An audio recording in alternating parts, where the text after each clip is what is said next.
Radio India के आपके 1110 AM ਦੇ ਸਰੋਤਿਆਂ ਨੂੰ ਸੁਖਜੀਤ ਮੰਗਟ ਵੱਲੋਂ ਸਤਿ ਸ਼੍ਰੀ ਅਕਾਲ। 11 ਮਈ 2022 ਪ੍ਰੋਗਰਾਮ ਪੰਜਾਬੀ ਆਵਾਜ਼ 'ਚ ਤੁਹਾਡਾ ਸਵਾਗਤ ਹੈ। US ਤੇ ਕੈਨੇਡਾ 'ਚ ਸਾਡੇ ਪ੍ਰੋਗਰਾਮਸ ਤੁਸੀਂ ਸੁਣ ਸਕਦੇ ਹੋ KRPA 1110 AM ਤੇ। ਦੁਨੀਆ ਭਰ 'ਚ ਸਾਡੇ ਪ੍ਰੋਗਰਾਮ ਸੁਣਨ ਲਈ ਵਿਜ਼ਿਟ ਕਰੋ ਸਾਡੀ ਵੈਬਸਾਈਟ radioindia.ca। स्टूडियो का नंबर है 6045929191 604 592 9191। यह प्रोग्राम हफ्ते के 5 दिन मंडे टू फ्राइडे तुहाडे लई पेश किया जाता है डॉक्टर शिंदर पुरेवाल ते मेरे वल्लों। प्रोग्राम दे विच गलबात करदे हुंदे आ उन्हां खबरां ते जिहड़ियां दा संबंध साडे आले दुआले नाल हुंदा है। स्वागत करते हैं डॉक्टर शिंदर पुरेवाल जी का। डॉक्टर साहब प्रोग्राम च तुहाडा स्वागत है जी। Good morning. Good morning doctor साहब। गलबात का जो सिलसिला है अज आपां शुरू करते हैं जी। भगवंत मान ने एक एंटी करप्शन हैल्पलाइन नंबर जारी किया सीगा। उन्होंने बड़े जोशो खरोश के नाल यह नंबर जारी किया कि उन्होंने हुण रिश्वतखोरी ते नत्थ पा देनी आ। ते मीडिया दे विच भी बड़ी जोर शोर दे नाल आपां हर एक जगह ते यह हैडलाइन देखी सी, क्योंकि उन्होंने कहा सी भी जे कोई रिश्वत लैंदा तुसीं किसी नूं देखदे हो जां फिर तुहाडे तो रिश्वत दी मंग करदा तां तुरंत इस नंबर ते फोन करो ते कार्रवाई कीती जाऊगी। उस वक्त तां ऐ लगदा सीगा कि जिवें सचमुच ही भी रिश्वत उत्थों खत्म ही हो जानी, भ्रष्टाचार जो आ बिल्कुल उत्थों खत्म हो जाना। अनाउंसमेंट होया, उस तो बाद इस बारे कोई गलबात सुनन नूं नहीं जी मिली। जां तां फिर उत्थे भ्रष्टाचार ते रिश्वतखोरी होनी नहीं, तां ही लोग भी कंप्लेंट नहीं करते है ना। ते जे हैगी आ तां फिर जिहड़ा नंबर लॉन्च कीता तुसीं मैनूं दस्सो भी इस नंबर नूं लॉन्च करन दा फिर फायदा की सी जिहदे ते कोई कंप्लेंट्स नहीं, आपां ने कुछ नहीं सुनिया उस तो बाद। देखो तुसीं इत्थे अपने रिश्तेदारां नूं अपने दोस्तां नूं फोन करके देख लो, ओही हाहाकार जिहड़ी पहिलां हुंदी सी ओही कुछ चल रिहा, कुछ नहीं बदलिया उत्थे। इन्होंने सिर्फ ऐलान किए। पत्रकार जरूर कहते हैं कि सरदार भगवंत सिंह मान ने बड़ी सख्ती करती है, क्योंकि इन्हां दे मीडिया नूं एड्स मिलदियां ने, बहुत कई सफ़ियां दी एड्स मिलदी है अखबारां वालियां नूं, टीवी वालियां नूं, क्योंकि उत्थे कोई ना कोई तो फंक्शन हुंदा ही है रोज़। हाँ जी, उन्हां दीयां एड्स मिलदियां। जिहड़ा ये नंबर जारी करना है, वैसे किसी देश दे विच भी तुसीं स्टडी करके देख लो जिन्हां ने करप्शन हटाई होनी है, इस तरीके ना कदे अज ताईं कोई एग्जाम्पल है नहीं, कोई मिसाल नहीं है। हिंदी फिल्मां जरूर है, तुसीं देखिया होणियां पुराणियां हिंदी फिल्मां, उन्हां दा असर होया है भगवंत मान ते ज़्यादा। उत्थे एक टेप लैके जांदा हुंदा सी प्रेम चोपड़ा, उहने फिर पुलिस वालियां दी रिकॉर्डिंग करनी आ, पुलिस वाला फिर उहदे मुक्का मारदा, ओहदे मारदा, फिर राजेश खन्ना आके नट्ठ के वो टेप चक के ले जांदा, उहदे पिछे दौड़े जांदे आ। इदां दी गलबात हिंदी फिल्मां च हुंदी सी। एक तां पहली गल तुहाडी रिकॉर्डिंग तुसीं तां ही करोगे जे तुहानूं पूरा सैटअप होवे, वो अंदर ही नहीं ले जाण दिंदे तुहानूं फोन, पहली गल वो। हाँ जी। दूसरी गल, कोई भी जज जे तुसीं किसी दी रिकॉर्डिंग कर लेने आ, ये कोई सबूत नहीं हुंदा। तुसीं मिमिक्री कर लेने कई लोग की करदे आ जी, कई लोग की कर दिंदे ने ते उन्हां दे मिमिक्री करके ते ओह एक टेप बना देण। हाँ जी, ये सबूत है कोई नहीं, कदे भी कोई भी सबूत नहीं लिया जांदा। दूसरा, प्राइवेसी एक्ट हुंदे हरेक देश दे विच, जे तुसीं लैके जाने रिकॉर्डिंग ते कोई भी जज बिना किसी दे तुसीं किसी नूं दसदे नहीं कि तुहाडी रिकॉर्डिंग कर रहे हैं, वो प्राइवेसी एक्ट दे खिलाफ है जी, वो गलत आ, गलत गल है। सो जे ये गल्लां नहीं हो सकदियां फिल्मी तरीके नाल, तां असली तौर ते की हो सकदा? अजकल कंप्यूटर एज आ। हाँ जी, सब तो पहला तां ओहदा फायदा लिया जावे। लॉज चाहिदे आ, रेगूलेशन चाहिदे आ, जिन्हां दे नाल रिश्वतखोरी बंद कीती जा सकदी है जी। बिल्कुल। सब तो पहला इत्थे की चलदा है अजकल, हुण खास तौर ते सरकारां ने भी यही गल बना ली है, ते दूसरे प्राइवेट कंपनियां ने भी, जे तुसीं उन्हां ते कंप्लेन लिखदे आ, वो कहते हैं कि पहला डिस्प्यूट रेजोल्यूशन जिहड़ा मैकेनिज्म है ना, इनफॉर्मल करो। जिहड़ी गल है तुसीं आपस विच ही बैठ के करो, जिवें कोई पति पत्नी एक दूजे नूं डिवोर्स करन लगे आ, 30 साल रहे इकट्ठे, वो जज कहंदा 30 साल तुसीं इकट्ठे रहे, गल करो बैठ के जी, ਹੋ ਸਕਦਾ ਤੁਹਾਨੂੰ ਆਪਣੇ ਆਪ ਹੀ ਰੈਜ਼ੋਲੂਸ਼ਨ ਮਿਲ ਜਾਵੇ ਕੋਈ ਜੀ, ਗੱਲਬਾਤ ਦੇ ਨਾਲ ਹੀ ਸਾਨੂੰ ਹੱਲ ਗੱਲਬਾਤ। ਮਿਲਦਾ। ਇਹ ਪਹਿਲਾ ਸਟੈਪ ਹੁੰਦਾ ਜੀ। ਅੱਛਾ, ਦੂਸਰਾ ਸਟੈਪ ਇਹ ਹੈ, ਹੁਣ ਤੁਸੀਂ ਰਿਸ਼ਵਤ ਖਤਮ ਕਰਨੀ ਹੈ, ਕੰਪਿਊਟਰ ਏਜ ਆ। ਹਾਂਜੀ। ਸਭ ਤੋਂ ਪਹਿਲਾਂ ਤੇ ਐਪਲੀਕੇਸ਼ਨ ਜਿਹੜੀਆਂ ਦਿੰਨੇ ਆ ਤੁਸੀਂ, ਇਹ ਸਾਰੀਆਂ ਕੰਪਿਊਟਰਾਈਜ਼ ਹੋਣੀਆਂ ਚਾਹੀਦੀਆਂ ਜੀ। ਆਨਲਾਈਨ ਹੋਣੀਆਂ ਚਾਹੀਦੀਆਂ, ਤਾਂ ਕਿ ਉੱਥੇ ਤੁਹਾਡਾ ਜਦੋਂ ਤੁਸੀਂ ਦਫ਼ਤਰ ਜਾਂਦੇ ਆ, ਮੁਨਸ਼ੀ ਕਹਿੰਦਾ ਮੈਂ ਨਹੀਂ ਰਿਪੋਰਟ ਲਿਖਣੀ, ਉਹ ਕਿੱਦਾਂ ਨਹੀਂ ਲਿਖਦਾ ਜੇ ਤੁਸੀਂ ਪਹਿਲਾਂ ਹੀ ਆਨਲਾਈਨ ਰਜਿਸਟਰ ਕਰਾਈ ਹੈ। ਜੀ। ਜੇ ਉਹਦਾ ਮੈਕੈਨਿਜ਼ਮ ਸਰਕਾਰ ਨੂੰ ਆਬਜ਼ਰਵ ਕਰਨਾ ਚਾਹੀਦਾ, ਕਾਨੂੰਨ ਬਣਾ ਕੇ, ਹਿੰਦੀ ਫਿਲਮਾਂ ਨਾਲ ਦੇ ਸਟਾਈਲ ਨਾਲ ਨਹੀਂ, ਕਾਨੂੰਨ ਬਣਾ ਕੇ ਕਿ ਕੋਈ ਵੀ ਬੰਦਾ ਕੋਈ ਤੁਸੀਂ ਐਪਲੀਕੇਸ਼ਨ ਕਰਨੀ ਆ, ਕੋਈ ਤੁਸੀਂ ਐਫ ਆਈ ਆਰ ਦਰਜ ਕਰਾਉਣੀ ਆ, ਉਹ ਜਾਂਦੀ ਆ ਇੰਟਰਨੈਟ ਤੇ, ਹਰ ਇੱਕ ਬੰਦੇ ਨੂੰ ਐਕਸੈਸ ਹੋਵੇ। ਇੰਟਰਨੈਟ ਤਾਂ 24 ਘੰਟੇ ਐਕਸੈਸ ਹੈ। ਹਾਂਜੀ। ਫਿਰ ਉਹ ਜੋ ਜਾਂਦੀ ਹੈ ਤੇ ਉਹਦੇ ਇੱਕ ਫਾਈਲ ਨੰਬਰ ਤਿਆਰ ਕੀਤਾ ਜਾਂਦਾ ਆਟੋਮੈਟਿਕਲੀ। ਹਾਂਜੀ। ਤੇ ਉਹ ਤੁਹਾਨੂੰ ਆਟੋਮੈਟਿਕ ਰਿਪਲਾਈ ਆਉਂਦੀ ਆ ਕਿ ਆਹ ਤੁਹਾਡਾ ਫਾਈਲ ਨੰਬਰ ਹੈ, ਇਹ ਰੈਫਰੈਂਸ ਆ। ਹਾਂਜੀ। ਅੱਛਾ, ਫਿਰ ਅਸੀਂ ਕਈ ਵਾਰੀ ਗੱਲ ਕਰ ਚੁੱਕੇ ਹਾਂ, ਜੇ ਤੁਹਾਡੇ ਕੋਲ ਟਾਈਮ ਹੈ ਨਹੀਂ ਨਾ, ਤੁਸੀਂ ਟਾਈਮ ਦਿਓ, ਸਮਾਂ ਨਿਯੁਕਤ ਕਰੋ ਕਿ ਆਹ ਕੰਮ 2 ਹਫ਼ਤਿਆਂ 'ਚ ਹੋਣਾ, ਆਹ ਕੰਮ 3 ਹਫ਼ਤਿਆਂ 'ਚ ਹੋਣਾ, ਆਹ ਕੰਮ 4 ਹਫ਼ਤਿਆਂ 'ਚ ਹੋਣਾ। ਡੈਡਲਾਈਨ ਤਾਂ ਹੋਣੀ ਬਹੁਤ ਜ਼ਰੂਰੀ ਹੈ। ਡੈਡਲਾਈਨ ਹੋਣੀ ਚਾਹੀਦੀ ਨਾ। ਹਾਂਜੀ, ਬਿਲਕੁਲ। ਮੈਂ ਕੱਲ ਹੀ ਹਲੇ ਲੁਧਿਆਣੇ ਕਿਸੇ ਨਾਲ ਗੱਲ ਕਰਦਾ ਸੀ, 1 ਸਾਲ ਹੋ ਗਿਆ ਉਹਨੂੰ NOC ਲੈਂਦੇ ਫਿਰਦੇ ਨੂੰ, ਮਿਲੀ ਨਹੀਂ। ਉਹਨਾਂ ਨੇ ਉਸ ਹੈਲਪਲਾਈਨ ਤੇ ਉਹਨਾਂ ਨੂੰ ਵੈਸੇ ਨਾ ਫੋਨ ਕਰਨਾ ਚਾਹੀਦਾ ਉਦਾਂ। ਹੈਲਪਲਾਈਨ ਵਾਲੇ ਕਹਿੰਦੇ ਆ ਵੀ ਰਿਕਾਰਡਿੰਗ ਕੀਤੀ ਹੈ। ਰਿਕਾਰਡਿੰਗ ਕਿਹਦੀ ਕਰੇ? ਉਹ ਕੀ ਬੰਦਾ ਜਿਹੜਾ ਅੰਦਰਲਾ ਅਫਸਰ ਆ, ਉਹਨੇ ਤਾਂ ਬੰਦਾ ਬਾਹਰ ਰੱਖਿਆ ਹੈ। ਹਾਂਜੀ। ਤੇ ਉਹ ਬਾਹਰ ਵਾਲੇ ਬੰਦੇ ਨੇ ਇੱਕ ਹੋਰ ਬੰਦਾ ਰੱਖਿਆ ਹੈ ਜਿਹੜਾ ਗੱਲ ਕਰਦਾ ਹੈ। ਕੀ ਕਰੋਗੇ ਤੁਸੀਂ ਉਹਨੂੰ? ਫੇਰ ਤਾਂ ਨਹੀਂ ਡਾਕਟਰ ਸਾਹਿਬ ਕੁਝ ਹੋ ਸਕਦਾ। ਕੁਝ ਨਹੀਂ ਹੋ ਸਕਦਾ। ਨਹੀਂ। ਤੇ ਉਹ ਵੀ ਮੂਰਖ ਨਹੀਂ ਅੰਦਰ ਬੈਠੇ ਜਿਹੜੇ ਰਿਸ਼ਵਤ ਖਾਂਦੇ ਆ। ਹਾਂਜੀ। ਉਹ ਬੜੇ ਚਿਰਾਂ ਦੇ ਖਾਂਦੇ ਆ, ਉਹਨਾਂ ਨੂੰ ਪਤਾ ਹੈ ਸਭ ਕੁਝ। ਹਾਂਜੀ। ਤੁਸੀਂ 1-2 ਹਫ਼ਤੇ 3 ਹਫ਼ਤੇ ਸਮਾਂ ਨਿਯੁਕਤ ਕੀਤਾ ਨਾ, ਜੇ ਉਹਦੇ ਵਿੱਚ ਉਹਦੀ ਐਪਲੀਕੇਸ਼ਨ ਤੇ ਪ੍ਰੋਸੈਸ ਨਹੀਂ ਹੁੰਦੀ, ਫਿਰ ਉਸ ਅਫਸਰ ਨੂੰ ਤਾਂ ਉਹ ਸਾਰੇ ਕਰਮਚਾਰੀਆਂ ਨੂੰ ਸਸਪੈਂਡ ਕਰੋ। ਜੀ ਬਿਲਕੁਲ। ਬਿਨਾਂ ਪੇ ਤੋਂ। ਜੀ। ਜਦੋਂ 2 ਹਫ਼ਤੇ 2 ਮਹੀਨੇ ਘਰ ਬੈਠੇ ਹੁੰਦੇ ਨਾ, ਫਿਰ ਉਹਨੂੰ ਪਤਾ ਲੱਗਦਾ। ਜੀ, ਤੁਸੀਂ ਬਿਲਕੁਲ ਸਹੀ ਕਿਹਾ। ਜਦੋਂ ਤੱਕ ਸਸਪੈਂਸ਼ਨ ਨਹੀਂ ਨਾ ਹੁੰਦੀ, ਉਦੋਂ ਤੱਕ ਸਮਝ ਨਹੀਂ ਆਉਂਦੀ। ਜਦੋਂ ਤੱਕ ਸਸਪੈਂਸ਼ਨ ਨਹੀਂ ਹੁੰਦੀ, ਉਹਦੇ ਲਈ ਇੱਕ ਸੰਵਿਧਾਨਕ ਧਾਰਾ ਆ, ਜਿਹੜੇ ਵੱਡੇ ਅਫਸਰ IAS ਅਫਸਰ ਆ, ਇਹਨਾਂ ਨੂੰ ਦਿੱਤਾ ਹੈ ਕਿ ਤੁਸੀਂ ਇਹਨਾਂ ਨੂੰ ਕੱਢ ਨਹੀਂ ਸਕਦੇ। ਇਹ ਦੱਸੋ ਕਿਹੜੀ ਦੁਨੀਆ ਦਾ ਸੰਵਿਧਾਨ ਹੈ ਜਿਹੜਾ ਕੱਢ ਨਹੀਂ ਸਕਦਾ? ਇੱਥੇ ਵੀ ਤਾਂ ਅੰਗਰੇਜ਼ ਰਾਜ ਕਰਕੇ ਗਏ ਆ, ਅੱਜ ਵੀ ਰਾਜ ਕਰਦੇ ਆ। ਹਾਂਜੀ। ਇਹਨਾਂ ਨੇ ਹੌਲੀ ਹੌਲੀ ਚੇਂਜ ਕਰਤਾ ਇਹ ਸਿਸਟਮ। ਇੱਥੇ ਨਿਯੁਕਤੀਆਂ ਹੁੰਦੀਆਂ ਨਾ ਜੀ, ਸੈਕਟਰੀ ਲੈਵਲ ਦੀਆਂ, ਐਡੀਸ਼ਨਲ ਸੈਕਟਰੀ ਲੈਵਲ ਦੀਆਂ, ਡਾਇਰੈਕਟਰ ਜਨਰਲ ਦੀਆਂ, ਇਹਨਾਂ ਤੇ ਇੱਕ ਸ਼ਬਦ ਲਿਖਦੇ ਆ, ਜਿਹੜੀ ਵੀ ਨਿਯੁਕਤੀ ਹੋਵੇ, at the pleasure of GIC।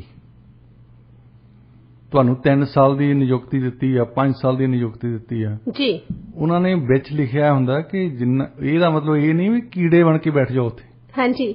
ਤੁਸੀਂ ਕਹਿੰਦੇ ਠੀਕ ਆ 5 ਸਾਲ ਹੁਣ ਤਾਂ ਐਸ਼ ਕਰਾਂਗੇ, ਦੂਜੇ ਦਿਨ ਹੀ ਉਹ ਕਹਿਣਗੇ ਚੱਲ ਭਾਈ ਇੱਥੋਂ ਨੱਠ। ਹਾਂਜੀ। ਤੇਰੇ ਬਾਰੇ ਤਾਂ ਸਾਨੂੰ ਪਤਾ ਲੱਗਾ ਵੀ ਤੂੰ ਕੰਮ ਹੀ ਨਹੀਂ ਕਰਦਾ। At the pleasure of the government, ਉਹ ਸਰਕਾਰ ਫੈਸਲਾ ਕਰੂਗੀ ਮੌਜੂਦਾ ਜੀ। ਇਹ ਜ਼ਰੂਰੀ ਨਹੀਂ ਹੈ ਕਿ ਇੱਕ ਦਿਨ ਭਰਤੀ ਕਰ ਲਿਆ, ਮਸੂਰੀ ਤੋਂ ਟ੍ਰੇਨਿੰਗ ਲੈ ਕੇ ਆ ਗਿਆ ਤਾਂ ਹੁਣ 58 ਸਾਲ ਤਾਈਂ ਉੱਥੇ ਹੀ ਆ, ਜਾਂ 60 ਸਾਲ ਦੀ ਬਣ ਗਈ ਹੁਣ ਤਾਂ IAS ਦੀ। ਵੈਸੇ ਹਾਂਜੀ, ਉਦੋਂ ਬਾਅਦ ਵੀ ਐਕਸਟੈਂਸ਼ਨ ਦਿੰਦੇ ਰਹਿੰਦੇ ਇਹਨਾਂ ਨੂੰ। ਹਾਂਜੀ, ਕਿਉਂਕਿ ਉਹ ਟ੍ਰੇਨਡ ਹੁੰਦੇ ਨਾ ਰਿਸ਼ਵਤਖੋਰੀ ਦੇ ਵਿੱਚ। ਮੰਤਰੀਆਂ ਨੂੰ ਵੀ ਲੋੜ ਪੈਂਦੀ ਉਹਨਾਂ ਦੀ। ਹਾਂਜੀ। ਜਿਹੜਾ ਬੰਦਾ, ਜਿਹਦੇ ਬੰਦੇ ਤੋਂ 35 ਸਾਲ ਦਾ ਐਕਸਪੀਰੀਅੰਸ ਆ ਰਿਸ਼ਵਤ ਖਾਣ ਦਾ, ਉਹਦੀ ਲੋੜ ਤਾਂ ਸਾਰੇ ਮੰਤਰੀਆਂ ਨੂੰ ਪੈਂਦੀ ਹੈ, ਮੁੱਖ ਮੰਤਰੀਆਂ ਨੂੰ ਪੈਂਦੀ ਹੈ। ਉਹਨੂੰ ਤਾਂ ਜੀ ਸਾਰੇ ਦਾਅਪੇਚ ਪਤਾ ਹੁੰਦੇ ਆ ਨਾ ਫਿਰ। ਸੋ ਇਸ ਕਰਕੇ ਉਹਨੂੰ ਐਕਸਟੈਂਸ਼ਨ ਮਿਲਦੀ ਰਹਿੰਦੀ ਹੈ। ਹਾਂਜੀ। ਕਿਸੇ ਨੂੰ 2 ਸਾਲ, ਕਿਸੇ ਨੂੰ 4 ਸਾਲ, ਉਹਨੂੰ ਛੱਡ ਕੇ ਰਾਜੀ ਨਹੀਂ ਹੁੰਦੇ। ਉਹ ਆਪ ਹੀ ਹਾਰਟ ਅਟੈਕ ਨਾਲ ਮਰ ਜਾਂਦਾ। ਵੈਸੇ ਇਹ ਜਿਹੜਾ ਕਾਨੂੰਨ ਦੇ ਨਾਲ ਕਾਨੂੰਨ ਬਦਲਣ ਦੀ ਗੱਲ ਹੈ, ਭਗਵੰਤ ਮਾਨ ਜੀ, ਕਾਨੂੰਨ ਪੜ੍ਹੋ ਕਦੇ। ਜ਼ਰੂਰੀ ਨਹੀਂ ਕਿ ਹਿੰਦੀ ਫਿਲਮਾਂ ਦੇਖ ਕੇ ਅਸੀਂ ਮੁੱਖ ਮੰਤਰੀ ਚਲਾਉਣੀ ਹੈ।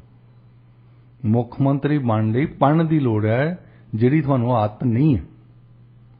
ਜੀ ਬਿਲਕੁਲ ਡਾਕਟਰ ਸਾਹਿਬ ਤੁਸੀਂ ਕਿਹਾ ਸੀ ਜਿੱਦਾਂ ਵੀ ਲਾਜ਼ ਐਂਡ ਰੈਗੂਲੇਸ਼ਨਸ ਹੋਣੇ ਚਾਹੀਦੇ ਆ ਹਨਾ ਲਾਜ਼ ਐਂਡ ਰੈਗੂਲੇਸ਼ਨ ਐਂਡ ਦੇਖੋ ਤੁਸੀਂ ਉਹਨਾਂ ਨੂੰ ਲਾਗੂ ਵੀ ਤਾਂ ਇਮਾਨਦਾਰੀ ਨਾਲ ਕਰਨ ਵਾਲੇ ਆਫੀਸਰਸ ਹੋਣੇ ਚਾਹੀਦੇ ਆ ਤੁਸੀਂ ਆਪ ਦੇਖੋ ਜਿਨ੍ਹਾਂ ਨੇ ਲਾਗੂ ਕਰਨਾ ਹੁੰਦਾ ਸਭ ਤੋਂ ਜ਼ਿਆਦਾ ਰਿਸ਼ਵਤਖੋਰ ਵੈਸੇ ਉਹ ਹੁੰਦੇ ਆ ਜ਼ਿਆਦਾਤਰ ਕੇਸਿਸ ਦੇ ਵਿੱਚ ਤਾਂ ਹੀ ਕਹਿੰਦੇ ਨੇ ਕਿ ਕੋਈ ਬੰਦਾ ਕਹਿੰਦਾ ਕਿ 45 ਲੱਖ ਦੀ ਰਿਸ਼ਵਤ ਲੈਂਦਾ ਮੈਂ ਫੜਿਆ ਗਿਆ ਤੇ 50 ਲੱਖ ਦੇ ਕੇ ਬਹਾਲ ਹੋ ਗਿਆ ਹਾਂਜੀ ਹੁਣ ਜੇ 2 ਹਫ਼ਤੇ ਤੁਸੀਂ ਮਿਸਾਲ ਲੈਣੇ ਅਸੀਂ ਕੋਈ ਕਿ ਇੱਕ ਐਪਲੀਕੇਸ਼ਨ ਕਰਦੇ ਆ ਵੀ ਉਹ ਕਹਿੰਦੇ ਕਿ ਰਜਿਸਟ੍ਰੇਸ਼ਨ 2 ਹਫ਼ਤਿਆਂ 'ਚ ਨਹੀਂ ਹੋਈ ਤਾਂ ਆਟੋਮੈਟਿਕ ਜੀ ਜੇ ਉਹਨਾਂ ਤੋਂ ਨਹੀਂ ਹੋਈ ਆਫੀਸਰ ਦੀ ਤੁਸੀਂ ਓਮਬਡਸਮੈਨ ਜਿਹਨੂੰ ਲੋਕਪਾਲ ਕਹਿੰਦੇ ਆ ਜੀ ਉਹਦੀ ਕੰਪਲੇਂਟ ਕਰੋ ਕਿ ਇਹਨਾਂ ਤੋਂ ਕਿਉਂ ਨਹੀਂ ਹੋਈ ਹੋ ਸਕਦਾ ਉਹ ਕਵੇ ਵੀ ਸਾਡੇ ਤੋਂ ਸਟਾਫ ਹੀ ਥੋੜਾ ਆ ਜੀ ਕੋਈ ਤਾਂ ਰੀਜ਼ਨ ਦੇਣਗੇ ਕੋਈ ਨਾ ਕੋਈ ਤਾਂ ਰੀਜ਼ਨ ਦੇਣਗੇ ਨਾ ਜੀ ਕਹਿਣਗੇ ਵੀ ਅਸੀਂ ਤਾਂ 400 ਐਪਲੀਕੇਸ਼ਨ ਇੱਕ ਦਿਨ ਦੀ ਪ੍ਰੋਸੈਸ ਕਰ ਸਕਦੇ ਆ ਇੱਥੇ ਸਾਡੇ ਕੋਲ 800 ਆਉਂਦੀਆਂ ਹਾਂਜੀ ਹੁਣ ਜਾਂ ਤਾਂ ਉਹਦੀ ਜਿਹੜੀ ਮਨਿਆਦ ਵਧਾਉਣ 2 ਦੀ ਬਜਾਏ 3 ਹਫ਼ਤੇ ਕਰਨਗੇ 4 ਹਫ਼ਤੇ ਕਰਨਗੇ ਜਾਂ ਉੱਥੇ ਸਟਾਫ ਉਹਨਾਂ ਨੂੰ ਹੋਰ ਦੇਣਗੇ ਹਾਂਜੀ ਕੋਈ ਨਾ ਕੋਈ ਤਾਂ ਸੋਲੂਸ਼ਨ ਹੋਊਗਾ ਨਾ ਜੀ ਸੋਲੂਸ਼ਨ ਫਿਲਮੀ ਸੋਲੂਸ਼ਨ ਨਹੀਂ ਹੋਣਾ ਚਾਹੀਦਾ ਨਹੀਂ ਸੋਲੂਸ਼ਨ ਹੋਣਾ ਚਾਹੀਦਾ ਲਾਜ਼ ਤੇ ਰੈਗੂਲੇਸ਼ਨਸ ਦੇ ਵਿੱਚ ਜੀ ਡਾਕਟਰ ਸਾਹਿਬ ਤੁਸੀਂ ਬਿਲਕੁਲ ਕਿਹਾ ਵੈਸੇ ਵੀ ਫਿਲਮ ਤਾਂ 3 ਘੰਟੇ 'ਚ ਖਤਮ ਹੋ ਜਾਣੀ ਹੁੰਦੀ ਹੈ ਜਾਂ 2 ਘੰਟੇ 'ਚ ਖਤਮ ਹੋ ਜਾਣੀ ਹੁੰਦੀ ਆ ਤੇ ਨਹੀਂ ਉਹ ਇਹਨਾਂ ਦੀ ਹਲੇ solution- 5 ਸਾਲ ਚੱਲਣੀ ਆ ਆਹ ਫਿਲਮ ਜਿਹੜੀ ਚਲਾਈ ਹੈ ਨਾ ਇੱਕ ਉਹ ਫੋਨ ਲਾਈਨ ਕਰਤੀ ਹੁਣ ਜਿਹੜੇ ਸਾਰੇ ਪੱਤਰਕਾਰ ਸਾਰੇ ਦੇ ਸਾਰੇ ਚਾਹੇ ਉਹ ਆਪ ਕਹਿੰਦੇ ਆ ਜਾਂ ਉਹਨਾਂ ਨੂੰ ਐਡੀਟੋਰੀਅਲਸ ਨੇ ਇਹਨਾਂ ਨੇ ਓਨਰਸ ਨੇ ਕਹਿਣ ਲਾਇਆ ਹੈ ਵੀ ਤੁਸੀਂ ਸਿਫਤਾਂ ਕਰਨੀਆਂ ਕਿਉਂਕਿ ਇਸੇ ਕਰਕੇ ਤਾਂ ਸਾਨੂੰ ਐਡਾਂ ਮਿਲਦੀਆਂ ਦੇਖੋ ਡਾਕਟਰ ਸਾਹਿਬ ਐਲਾਨ ਤਾਂ ਬਹੁਤ ਹੋਏ ਜਦੋਂ ਹੀ ਇਹਨਾਂ ਨੇ ਐਲਾਨ ਕਰਨੇ ਸ਼ੁਰੂ ਕਰਤੇ ਅਸੀਂ ਉਹ ਕਰ ਦੇਣਾ ਸੀ ਆਹ ਕਰ ਦੇਣਾ ਫਿਰ ਮੀਡੀਆ ਦੇ ਵਿੱਚ ਵੀ ਆਪਾਂ ਹਰੇਕ ਜਗ੍ਹਾ ਤੇ ਦੇਖੀ ਵੀ ਉਹ ਜਿਹੜੀ ਹੈਡਲਾਈਨ ਹੈਗੀ ਦੇਖ ਕੇ ਵੈਸੇ ਨਾ ਐਂ ਲੱਗਦਾ ਸੀਗਾ ਵੀ ਹੁਣ ਤਾਂ ਜਿਹੜਾ ਪੰਜਾਬ ਆ ਨਾ ਉਹਦਾ ਪੂਰੀ ਤਰ੍ਹਾਂ ਸੁਧਾਰ ਹੋ ਜਾਣਾ ਤੁਸੀਂ ਪੰਜਾਬ 'ਚ ਫੋਨ ਕਰਕੇ ਦੇਖੋ ਸਾਰੇ ਫੋਨ ਕਰਕੇ ਦੇਖੋ ਪੁੱਛੋ ਲੋਕਾਂ ਨੂੰ ਵੀ ਖਤਮ ਹੋ ਗਈ ਰਿਸ਼ਵਤ ਲੈ ਤਾਂ ਕੋਈ ਤੁਹਾਨੂੰ ਕਹਿ ਦੇਵੇ ਖਤਮ ਹੋ ਗਈ ਸਾਰੇ ਹੀ ਉਹੀ ਕੁਝ ਚੱਲ ਰਿਹਾ ਜੇ ਖਤਮ ਹੋਇਆ ਤਾਂ ਇੱਕ ਗੱਲ ਕਰਤੀ ਉਹਨਾਂ ਨੇ ਕਿ ਫੋਨ ਲੈ ਕੇ ਕਿਸੇ ਅਫਸਰ ਦੇ ਦਫ਼ਤਰ 'ਚ ਨਹੀਂ ਵੜ ਸਕਦੇ ਤੇ ਜਿਹੜੇ ਬਦਲਾਅ ਦੀਆਂ ਗੱਲਾਂ ਕਰਦੇ ਸੀ ਬਦਲਾਅ ਦੀਆਂ ਗੱਲਾਂ ਤਾਂ ਇਦਾਂ ਹੀ ਚੱਲਦੀਆਂ ਰਹਿਣੀਆਂ ਜੀ ਡੈਡਲਾਈਨ ਬਹੁਤ ਹੁੰਦੀ ਆ 31 ਮਈ ਨੂੰ ਹੁਣ ਡੈਡਲਾਈਨ ਦਾਤੀ ਆ 1 ਮਹੀਨੇ 'ਚ ਅਸੀਂ ਆਹ ਖਤਮ ਕਰ ਦੇਣਾ 6 ਮਹੀਨਿਆਂ 'ਚ ਅਸੀਂ ਆਹ ਖਤਮ ਕਰ ਦੇਣਾ ਕੁਝ ਨਹੀਂ ਖਤਮ ਹੋਣਾ ਜਿੰਨਾ ਚਿਰ ਪ੍ਰੋਪਰਲੀ ਕਿਸੇ ਚੀਜ਼ ਨੂੰ ਸਟੱਡੀ ਨਹੀਂ ਕਰਦੇ ਉਹਦਾ ਸੋਲੂਸ਼ਨ ਜਿਹੜਾ ਆ ਉਹ ਲਾਜ਼ ਦੇ ਵਿੱਚ ਆ ਕਾਨੂੰਨ ਬਣਾਉਣ ਲਈ ਭੇਜਿਆ ਤੁਹਾਨੂੰ ਉੱਥੇ ਵੀਡੀਓ ਬਣਾਉਣ ਲਈ ਨਹੀਂ ਡਾਕਟਰ ਸਾਹਿਬ ਅਗਲੀ ਖਬਰ ਦਾ ਜੋ ਅਗਲੀ ਖਬਰ ਤੇ ਗੱਲਬਾਤ ਕਰਨ ਜਾ ਰਹੇ ਆ ਉਸ ਦਾ ਸਬੰਧ ਹੈਗਾ ਜੀ BC ਦੇ ਨਾਲ ਕਈ ਵਾਰੀ ਕੀ ਹੁੰਦਾ ਜਿਹੜੀਆਂ ਲੋਕਲ ਸਰਕਾਰਾਂ ਹੁੰਦੀਆਂ ਨੇ ਆਪਣੇ ਆਪ ਹੀ ਫੈਸਲੇ ਕਰ ਲੈਂਦੀਆਂ ਨੇ ਫਿਰ ਕੋਰਟ ਨੂੰ ਵਿੱਚ ਇੰਟਰਵੀਨ ਕਰਨਾ ਪੈਂਦਾ ਉਹਨਾਂ ਨੂੰ ਜਿਹੜਾ ਪ੍ਰੋਸੈਸ ਸਮਝਾਉਣਾ ਪੈਂਦਾ ਕਿਉਂਕਿ ਇੱਕ ਨਾ ਓਕਾਨਾਗਨ ਟਾਊਨਸ਼ਿਪ ਨੇ ਕੀ ਕੀਤਾ ਕਿ ਇੱਕ ਬੰਦੇ ਨੇ ਪ੍ਰਾਪਰਟੀ ਟੈਕਸ ਪੇ ਨਹੀਂ ਸੀ ਕੀਤਾ ਉਹਨਾਂ ਨੇ ਉਸ ਬੰਦੇ ਨੂੰ ਨਾ ਤਾਂ ਕੋਈ ਨੋਟਿਸ ਭੇਜਿਆ ਨਾ ਹੀ ਉਹਨੂੰ ਸੂਚਿਤ ਕੀਤਾ ਉਹਦੀ ਪ੍ਰਾਪਰਟੀ ਦੀ ਆਕਸ਼ਨ ਕਰਕੇ ਤੇ ਉਹਨੂੰ ਆਪਣੇ ਆਪੇ ਵੇਚਤਾ ਤੇ ਇਹਦੇ ਤੇ ਫਿਰ ਸੁਪਰੀਮ ਕੋਰਟ ਨੇ ਇੱਕ ਫੈਸਲਾ ਦਿੱਤਾ ਇਹ ਪੂਰੀ ਜਿਹੜੀ ਗੱਲਬਾਤ ਆਪਣੇ ਸਰੋਤਿਆਂ ਨੂੰ ਇਹ ਤੋਂ ਜਾਣੂ ਜ਼ਰੂਰ ਕਰਵਾਓ ਜੀ ਕਿ ਸੁਪਰੀਮ ਕੋਰਟ ਨੇ ਕੀ ਫੈਸਲਾ ਦਿੱਤਾ ਬੈਕਗ੍ਰਾਉਂਡ ਤੇ ਕੀ ਹੋਇਆ ਸੀ ਇਹਦੇ ਵਿੱਚ 2 ਇਸ਼ੂਜ਼ ਆਉਂਦੀਆਂ ਇੱਕ ਤੇ ਜਿਹੜੀ ਅਫੀਸ਼ੀਅਲਸ ਚਾਹੇ ਉਹ ਸਿਵਲ ਸਰਵੈਂਟਸ ਆ ਜਾਂ ਕਾਉਂਸਲਰਸ ਨੇ ਮੇਅਰਸ ਨੇ ਇੱਕ ਤੇ ਉਹ ਪ੍ਰੋਸੈਸ ਨੂੰ ਫਾਲੋ ਨਹੀਂ ਕਰਦੇ ਕਈ ਵਾਰ ਆ ਸਾਡੇ ਸਾਹਮਣੇ ਆਈਆਂ ਖਬਰਾਂ ਇੱਥੇ ਸਰੀ ਦੇ ਵਿੱਚ ਹੀ ਆ ਹਾਂਜੀ ਤੁਸੀਂ ਬੰਦ ਕਰਨ ਲੱਗੇ ਆ ਲੋਕਾਂ ਨੂੰ ਤੁਸੀਂ ਸਾਈਨ ਨਹੀਂ ਲਾ ਸਕਦੇ ਜੀ ਤੁਸੀਂ ਐਵੇਂ ਝੂਠੀਆਂ ਮੂਠੀਆਂ ਖਬਰਾਂ ਪੁਲਿਸ ਨੂੰ ਇਨਵੈਸਟੀਗੇਸ਼ਨ ਕਰਨੇ ਇਹਦਾ ਅਸਰ ਤਾਂ ਪੈਂਦਾ ਸਾਡੇ ਤੇ ਇਨਡਾਇਰੈਕਟਲੀ ਜ਼ਰੂਰ ਪੈਂਦਾ ਨਾ ਹਾਂਜੀ ਹੁਣ ਇਹਨਾਂ ਬੰਦਿਆਂ ਨੇ ਫਿਰ ਦੂਜੇ ਬੰਦੇ ਜਾ ਕੇ ਕੋਰਟ 'ਚ ਜਾਂਦੇ ਆ ਉਹ ਜਿੱਤ ਗਿਆ ਜਿਹੜੇ ਬੰਦੇ ਦੀ ਪ੍ਰਾਪਰਟੀ ਇਹਨਾਂ ਨੂੰ ਲਾਈ ਸੀ ਪ੍ਰੋਸੈਸ ਇਹ ਆ ਕਿ ਕਿਸੇ ਬੰਦੇ ਨੂੰ ਹਰ ਇੱਕ ਥਾਂ ਤੇ ਤੁਸੀਂ ਉਹਨੂੰ ਮੌਕਾ ਤਾਂ ਦਿਓ ਕਿ ਪੈਸੇ ਤੇਰੇ ਵੱਲ ਹੈਗੇ ਆ ਪੈਸੇ ਮੋੜ ਦੇ ਸਾਨੂੰ CRA ਵਾਲੇ ਆਹੀ ਕਰਦੇ ਕਿਹੜੇ ਜੇਲ੍ਹ ਕਰਦੇ ਹਾਂਜੀ ਇਹ ਬਹੁਤ ਮੌਕੇ ਦਿੰਦੇ ਆ ਤੁਸੀਂ ਥੋੜੇ ਥੋੜੇ ਕਰਕੇ ਦੇ ਦਿਓ ਜੇ ਕਈ ਬੰਦੇ ਨੇ 30,000 40,000 ਦੇਣਾ ਉਹ ਭਾਵੇਂ 500 ਦੇ ਦਿਆ ਕਰੇ ਤਾਂ ਉਹ ਲਈ ਜਾਂਦੇ ਆ ਅਰੇਂਜਮੈਂਟਸ ਤਾਂ ਉਹ ਕਰਦੇ ਆ ਪ੍ਰੋਪਰ ਅਰੇਂਜਮੈਂਟਸ ਕਰਦੇ ਆ ਇਹ ਪ੍ਰੋਪਰ ਹੈ ਤਾਂ ਜੇ ਆਉਂਦੇ ਹੀ ਉਹਨਾਂ ਦੇ ਕਹਿਣ ਵੀ ਅਸੀਂ ਤੁਹਾਡੇ ਸੋਫੇ ਚੱਕ ਲਿਆਣੇ ਆ ਤੇ ਉਹ ਬੰਦਾ ਫਿਰ ਜਾਊਗਾ ਕੋਰਟ ਦੇ ਵਿੱਚ ਜੀ ਜਾਤੀ ਕਰਨ ਲਈ ਤੇ ਕੋਰਟ ਦੇ ਵਿੱਚ ਹੀ ਜਾਣਾ ਪੈਂਦਾ ਇਹਨਾਂ ਦੇ ਖਿਲਾਫ ਦੇਖੋ ਜੀ ਉਹਦਾ ਪ੍ਰਾਪਰਟੀ ਟੈਕਸ ਜੋ ਸੀ $6700 ਸੀ ਜਿਹੜਾ ਉਹਨੇ ਨਹੀਂ ਪੇ ਕੀਤਾ ਸੀਗਾ। ਜੀ ਉਹਨਾਂ ਨੇ ਦੇਖੋ ਆਪਣੇ ਆਪੇ ਦੀ ਪ੍ਰਾਪਰਟੀ ਨੂੰ ਵੇਚ ਦਿੱਤਾ 11300 ਦੇ ਵਿੱਚ। ਤੁਸੀਂ ਆਪ ਸੋਚ ਕੇ ਦੇਖੋ 11300 ਆਕਸ਼ਨ ਕੀਤੀ ਉਹਨੇ। ਆਕਸ਼ਨ ਕੀਤੀ ਤੇ ਉਹਨੂੰ ਵਿਚਾਰੇ ਨੂੰ ਪਤਾ ਵੀ ਨਹੀਂ ਜਿਹਦੀ ਪ੍ਰਾਪਰਟੀ ਆ। ਦੇਖੋ ਇਹ ਪ੍ਰੋਪਰ ਪ੍ਰੋਸੀਜਰ ਤਾਂ ਇਹ ਆ ਨਾ ਕਿ ਤੁਸੀਂ ਉਹਨੂੰ ਮੌਕਾ ਦਿਓ ਜੀ। ਹੋ ਸਕਦਾ ਬੰਦਾ ਪ੍ਰਾਪਰਟੀ ਵੇਚ ਕੇ ਹੀ ਦੇਣੇ ਚਾਹੁੰਦਾ ਹੋਵੇ ਟੈਕਸ, ਉਹਨੂੰ ਐਕਸਪਲੇਨੇਸ਼ਨ ਕਰਨ ਦਾ ਆਪਣਾ ਪੱਖ ਰੱਖਣ ਦਾ ਮੌਕਾ ਤਾਂ ਦਿਓ। ਆਪਣੇ ਆਪ ਵੇਚ ਦੇਵੇ ਕੋਈ ਗੱਲ ਨਹੀਂ ਜੀ। ਤੁਸੀਂ ਮੱਲੋਂ ਜੋਰੀ ਉਹਦੀ ਪ੍ਰਾਪਰਟੀ ਵੇਚਣ ਲੱਗੇ ਆ, ਫਿਰ ਉਹ ਸੁਪਰੀਮ ਕੋਰਟ ਵਾਲੇ ਕਹਿੰਦੇ ਕਿ ਨਹੀਂ ਤੁਸੀਂ ਇਦਾਂ ਕਰ ਨਹੀਂ ਸਕਦੇ। ਹੁਣ ਕੀ ਹੋਇਆ ਇਦਾਂ ਦੇ ਕੇਸਿਸ ਵਿੱਚ ਜਿੱਥੇ ਸਾਡੇ ਅਫੀਸ਼ੀਅਲਸ ਜਿਹੜੇ ਪ੍ਰੋਸੈਸ ਫਾਲੋ ਨਹੀਂ ਕਰਦੇ, ਫਿਰ ਇਹ ਮਹਿੰਗੇ ਰਿਚਰਡ ਪੈਕ ਕਰਕੇ ਲਾਇਰ ਹਾਇਰ ਕਰਦੇ। ਹਾਂਜੀ। ਤੇ ਉਹ ਦੂਜਾ ਬੰਦਾ ਜਿੱਤ ਜਾਂਦਾ। ਜੀ। ਹੁਣ ਉਹਦਾ ਖਰਚਾ ਵੀ ਸਾਰਾ ਹੀ ਸਿਟੀ ਨੂੰ ਦੇਣਾ ਪੈਂਦਾ। ਜੀ ਬਿਲਕੁਲ। ਆਪਣਾ ਵੀ ਖਰਚਾ ਦੇਣਾ ਪੈਂਦਾ। ਹਾਂਜੀ। ਤਾਂ ਭਾਰ ਕੇ ਤੇ ਪੈਂਦਾ ਟੈਕਸ ਪੇਅਰਸ ਤੇ। ਕਾਉਂਸਲਰ ਦੀ ਤਾਂ ਜੇਬ ਚੋਂ ਨਹੀਂ ਜਾਂਦਾ ਕੁਝ, ਨਹੀਂ ਨਾ ਮੇਅਰ ਦੀ ਜੇਬ ਚੋਂ ਜਾਂਦਾ, ਨਾ ਉਹ ਸਿਵਲ ਸਰਵਿਸ ਵਾਲਿਆਂ ਦੀ ਜੇਬ ਚੋਂ ਜਾਂਦਾ। ਜੀ। ਸਾਰੇ ਦੇ ਸਾਰੇ ਪੈਸੇ ਤਾਂ ਦੇਣੇ ਪਏ ਟਾਊਨਸ਼ਿਪ ਨੂੰ। ਜੀ। ਇਹ ਹਰ ਇੱਕ ਸਰਕਾਰ ਤੇ ਗੱਲ ਹੈ। ਤੁਸੀਂ ਦੇਖਿਓ ਬਹੁਤ ਸਰਕਾਰਾਂ ਆ, ਚਾਹੇ ਉਹ ਪ੍ਰੋਵਿੰਸ਼ੀਅਲ ਹੈ, ਚਾਹੇ ਫੈਡਰਲ ਹੈ, ਚਾਹੇ ਲੋਕਲ ਹੈ, ਇਹ ਜਾਣ ਬੁੱਝ ਕੇ ਇਹਨਾਂ ਨੂੰ ਪਤਾ ਹੁੰਦਾ ਵੀ ਇਹ ਚੋਂ ਅਸੀਂ ਲੂਜ਼ ਕਰ ਜਾਣਾ। ਹਾਂਜੀ। ਇੱਥੇ ਰੈਫਰੈਂਡਮ ਕਰਵਾਇਆ ਸੀ ਗੋਰਡਨ ਕੈਂਪਬਲ ਨੇ ਕਰੀ। ਮੈਂ ਇੱਕ ਐਗਜ਼ਾਮਪਲ ਦਿੰਦਾ, ਮਤਲਬ ਇੱਥੇ 3600 ਐਗਜ਼ਾਮਪਲ ਦੇ ਸਕਦੇ ਤੁਸੀਂ। ਪਤਾ ਹੁੰਦਾ ਇਹਨਾਂ ਨੇ ਕਰਾਇਆ ਸੀ ਨੇਟਿਵ ਟ੍ਰੀਟੀ ਰਾਈਟਸ ਤੇ ਵੀ ਇਹਨਾਂ ਨਾਲ ਕਰਨੇ ਚਾਹੀਦੇ ਨਹੀਂ ਕਰਨੇ ਚਾਹੀਦੇ। ਪਹਿਲੀ ਗੱਲ, ਜਿਹੜਾ ਵੀ ਕੋਈ ਇੱਕ ਵੀ ਬੰਦਾ ਉੱਥੇ ਬੈਠਾ ਹੋਵੇ ਜਿਹਦੇ ਦਿਮਾਗ ਨੂੰ ਆਕਸੀਜਨ ਮਿਲ ਰਹੀ ਆ, ਉਹ ਉਹਨੂੰ ਦੱਸ ਸਕਦਾ ਸੀ ਪ੍ਰੀਮੀਅਰ ਨੂੰ ਵੀ ਇਹ ਫੈਡਰਲ ਮਸਲਾ ਆ। ਹਾਂਜੀ। ਇਹ ਤੇ ਸਾਡਾ ਕੋਈ ਅਧਿਕਾਰ ਖੇਤਰ ਨਹੀਂ ਹੈ, ਕੋਈ ਅਸੀਂ ਇਹ ਤੇ ਪਲੈਬਿਸਾਈਡ ਨਹੀਂ ਕਰਾ ਸਕਦੇ, ਕੋਈ ਰੈਫਰੈਂਡਮ ਨਹੀਂ ਕਰਾ ਸਕਦੇ, ਉਹਦਾ ਅਸਰ ਕੁਝ ਨਹੀਂ ਹੋਣਾ। ਰੈਫਰੈਂਡਮ ਤੇ ਪੈਸੇ ਲਾਏ, ਉਹਨਾਂ ਨੇ ਚੈਲੰਜ ਕੀਤਾ, ਲਾਇਰਸ ਤੇ ਪੈਸੇ ਲਾਏ, ਫਿਰ ਹਾਰੇ ਕੇਸ, ਫਿਰ ਉਹਨਾਂ ਨੂੰ ਪੈਸੇ ਦਿੱਤੇ। ਇਹ ਸਾਰੇ ਦੇ ਸਾਰੇ ਪੈਸੇ ਗੋਰਡਨ ਕੈਂਪਬਲ ਨੇ ਜੇਬ 'ਚ ਤਾਂ ਨਹੀਂ ਦਿੱਤੇ। ਜੀ ਬਿਲਕੁਲ ਨਹੀਂ, ਇਹ ਸਾਡੀ ਜੇਬ 'ਚੋਂ ਗਏ। ਹਾਂਜੀ। ਤੇ ਇਸੇ ਤਰ੍ਹਾਂ ਫੈਡਰਲ ਸਰਕਾਰ ਕਈ ਵਾਰੀ ਕਰਦੀਆਂ ਤਾਂ ਜਿਹੜੇ ਲੋਕ ਆ ਅਲਟੀਮੇਟਲੀ ਤਾਂ ਉਹ ਰਿਸਪੌਂਸੀਬਲ ਆ, ਇਹ ਫਿਰ ਉਹਨਾਂ ਨੂੰ ਚੁਣ ਦਿੰਦੇ ਆ। ਜੀ। ਆ ਦੇਖ ਲਿਓ ਹੁਣ ਜਿਹੜੇ ਬੰਦਿਆਂ ਨੇ ਵੀ ਮੇਅਰ ਨੂੰ ਵੋਟ ਪਾਉਣੀ ਆ, ਇਹਨੂੰ ਥੋੜੀ ਇਦਾਂ ਤਾਂ ਹੁਣੀ ਨਹੀਂ ਵੀ ਵੋਟ ਨਹੀਂ ਮਿਲਣੀ। ਜੀ। ਚਲੋ ਹਾਰ ਜਾਣ ਜੁਦੀ ਗੱਲ ਆ, ਪਰ ਫਿਰ ਵੀ ਹੈਗੇ ਲੋਕ ਜਿਹੜੇ ਵੋਟ ਪਾਉਣਗੇ। ਇਹ ਸਭ ਕੁਝ ਜਾਣ ਕੇ ਵੀ ਕਿ ਇਹ ਬੰਦੇ ਸਾਡੇ ਪੈਸਿਆਂ ਦਾ ਇਹਨਾਂ ਨੂੰ ਕੋਈ ਧਿਆਨ ਨਹੀਂ। ਵੈਸੇ ਵੀ ਇਹ ਨਹੀਂ ਕੋਈ ਦੇਖਦਾ ਵੀ ਜਿਹੜਾ ਇਹਨਾਂ ਨੇ ਆਪਣੇ ਕਾਰਜਕਾਲ ਦੇ ਦੌਰਾਨ ਕੀਤਾ ਕੀ ਆ। ਜੇ ਇਦਾਂ ਦੇਖਣ ਲੱਗ ਪੈਣ ਤਾਂ ਫਿਰ ਤਾਂ ਸੁਧਾਰ ਹੋ ਜੂ, ਸੱਚੀ ਡੈਮੋਕ੍ਰੇਸੀ ਹੋਵੇ। ਫਿਰ ਤਾਂ ਅਸੀਂ ਰਿਪੋਰਟ ਕਾਰਡ ਬਣਾਈਏ ਜਿੱਦਾਂ ਅਸੀਂ at the end of the semester ਦੇਖਦੇ ਹਾਂ ਵੀ ਇਹਨੇ ਪਹਿਲੇ ਅਸਾਈਨਮੈਂਟ 'ਚ ਕੀ ਕੀਤਾ, ਦੂਸਰੇ 'ਚ ਕੀ ਕੀਤਾ, ਤੀਸਰੇ 'ਚ। ਤਾਂ ਜੇ ਅਸੀਂ ਦੇਖਣਾ ਹੋਵੇ ਵੀ ਇਹੀ ਗੱਲ ਕਰਨੀ ਹੈ, ਚੱਲ ਅੱਜ 15 ਦਸੰਬਰ ਹੋ ਗਈ, ਅੱਜ ਸਵੇਰੇ ਇਹਨੇ ਮੈਨੂੰ ਗੁੱਡ ਮਾਰਨਿੰਗ ਕਿਹਾ, ਇਹਨੂੰ A+ ਦੇ ਦਈਏ। ਇਸ ਤਰੀਕੇ ਨਾਲ ਥੋੜਾ ਮਾਰਕਸ ਦਿੱਤੇ ਜਾਂਦੇ ਆ ਜੀ। ਤੁਸੀਂ ਸਾਰਾ ਓਵਰਆਲ ਤੁਸੀਂ ਉਹਨਾਂ ਦਾ ਦੇਖਦੇ ਆ ਕਿ ਇਹਨਾਂ ਦੇ ਨੈਗੇਟਿਵ ਪੁਆਇੰਟ ਕੀ ਆ, ਇਹਨਾਂ ਦੇ ਪੋਜ਼ਿਟਿਵ ਪੁਆਇੰਟ ਕੀ ਆ। ਜੀ ਵੈਸੇ ਡਾਕਟਰ ਸਾਹਿਬ ਰਿਪੋਰਟ ਕਾਰਡ ਬਣਾਉਣਾ ਚਾਹੀਦਾ, ਸਾਰਿਆਂ ਨੂੰ ਬਣਾਉਣਾ ਚਾਹੀਦਾ ਨਾ ਜੀ, ਪਰ ਇਦਾਂ ਦੀ ਗੱਲ ਕੋਈ ਨਹੀਂ ਹੈ ਕਿਸੇ ਵੀ ਡੈਮੋਕ੍ਰੇਸੀ ਦੇ ਵਿੱਚ। ਜੀ ਕੋਈ ਗੱਲ ਇਦਾਂ ਦੀ ਨਹੀਂ। ਜਿੱਦਾਂ ਹੁਣ ਮੈਂ ਪਾਕਿਸਤਾਨ ਦੀ ਗੱਲ ਦੇਖਦਾ ਸੀ, ਮੈਂ ਉੱਥੇ ਇਮਰਾਨ ਖਾਨ ਦੇ ਤੁਸੀਂ ਕਹਿ ਲਓ ਲੱਤ ਮਾਰੀ, ਕੁੱਬੇ ਦੇ ਮਾਰੀ ਲੱਤ ਉਹਦੇ ਕੰਮ ਆ ਗਈ। ਅੱਜ ਤਾਈਂ ਸਾਰੇ ਲੋਕੀ ਉੱਥੇ ਇਹੀ ਫੈਸਲਾ ਕਰ ਚੁੱਕੇ ਸੀ ਇਹਨੂੰ ਵੋਟ ਨਹੀਂ ਪਾਉਣੀ। ਉਹਨੂੰ ਲੱਗਦਾ ਸੀ ਇਹਨੇ ਕੁਝ ਨਹੀਂ ਕੀਤਾ। ਇਨਫਲੇਸ਼ਨ ਤੇ ਤਾਂ ਵੈਸੇ ਉਹਦਾ ਕੋਈ ਕੰਟਰੋਲ ਨਹੀਂ ਸੀ ਜੀ, ਪਰ ਇਲਜ਼ਾਮ ਤਾਂ ਉਹਨੂੰ ਹੀ ਲੱਗਣਾ, ਪ੍ਰਾਈਮ ਮਿਨਿਸਟਰ। ਹਾਂਜੀ। ਹੁਣ ਉਹ ਪ੍ਰਾਈਮ ਮਿਨਿਸਟਰ ਹੈ ਨਹੀਂ ਜੀ। ਜਿਹੜੀ ਨਵੀਂ ਸਰਕਾਰ ਆਈ ਹੈ ਸ਼ਹਬਾਜ਼ ਸ਼ਰੀਫ ਉਹਨਾਂ ਦੇ ਵੀ ਕੋਈ ਪਾਲਿਸੀ ਨਹੀਂ, ਕੋਈ ਪ੍ਰੋਜੈਕਟ ਨਹੀਂ ਹੈ। ਇਨਫਲੇਸ਼ਨ ਉਦਾਂ ਹੀ ਹੈ। ਹੁਣ ਜਿਹੜਾ ਗੁੱਸਾ ਇਮਰਾਨ ਖਾਨ ਤੇ ਸੀ ਹੁਣ ਉਹਨਾਂ ਤੇ ਆ।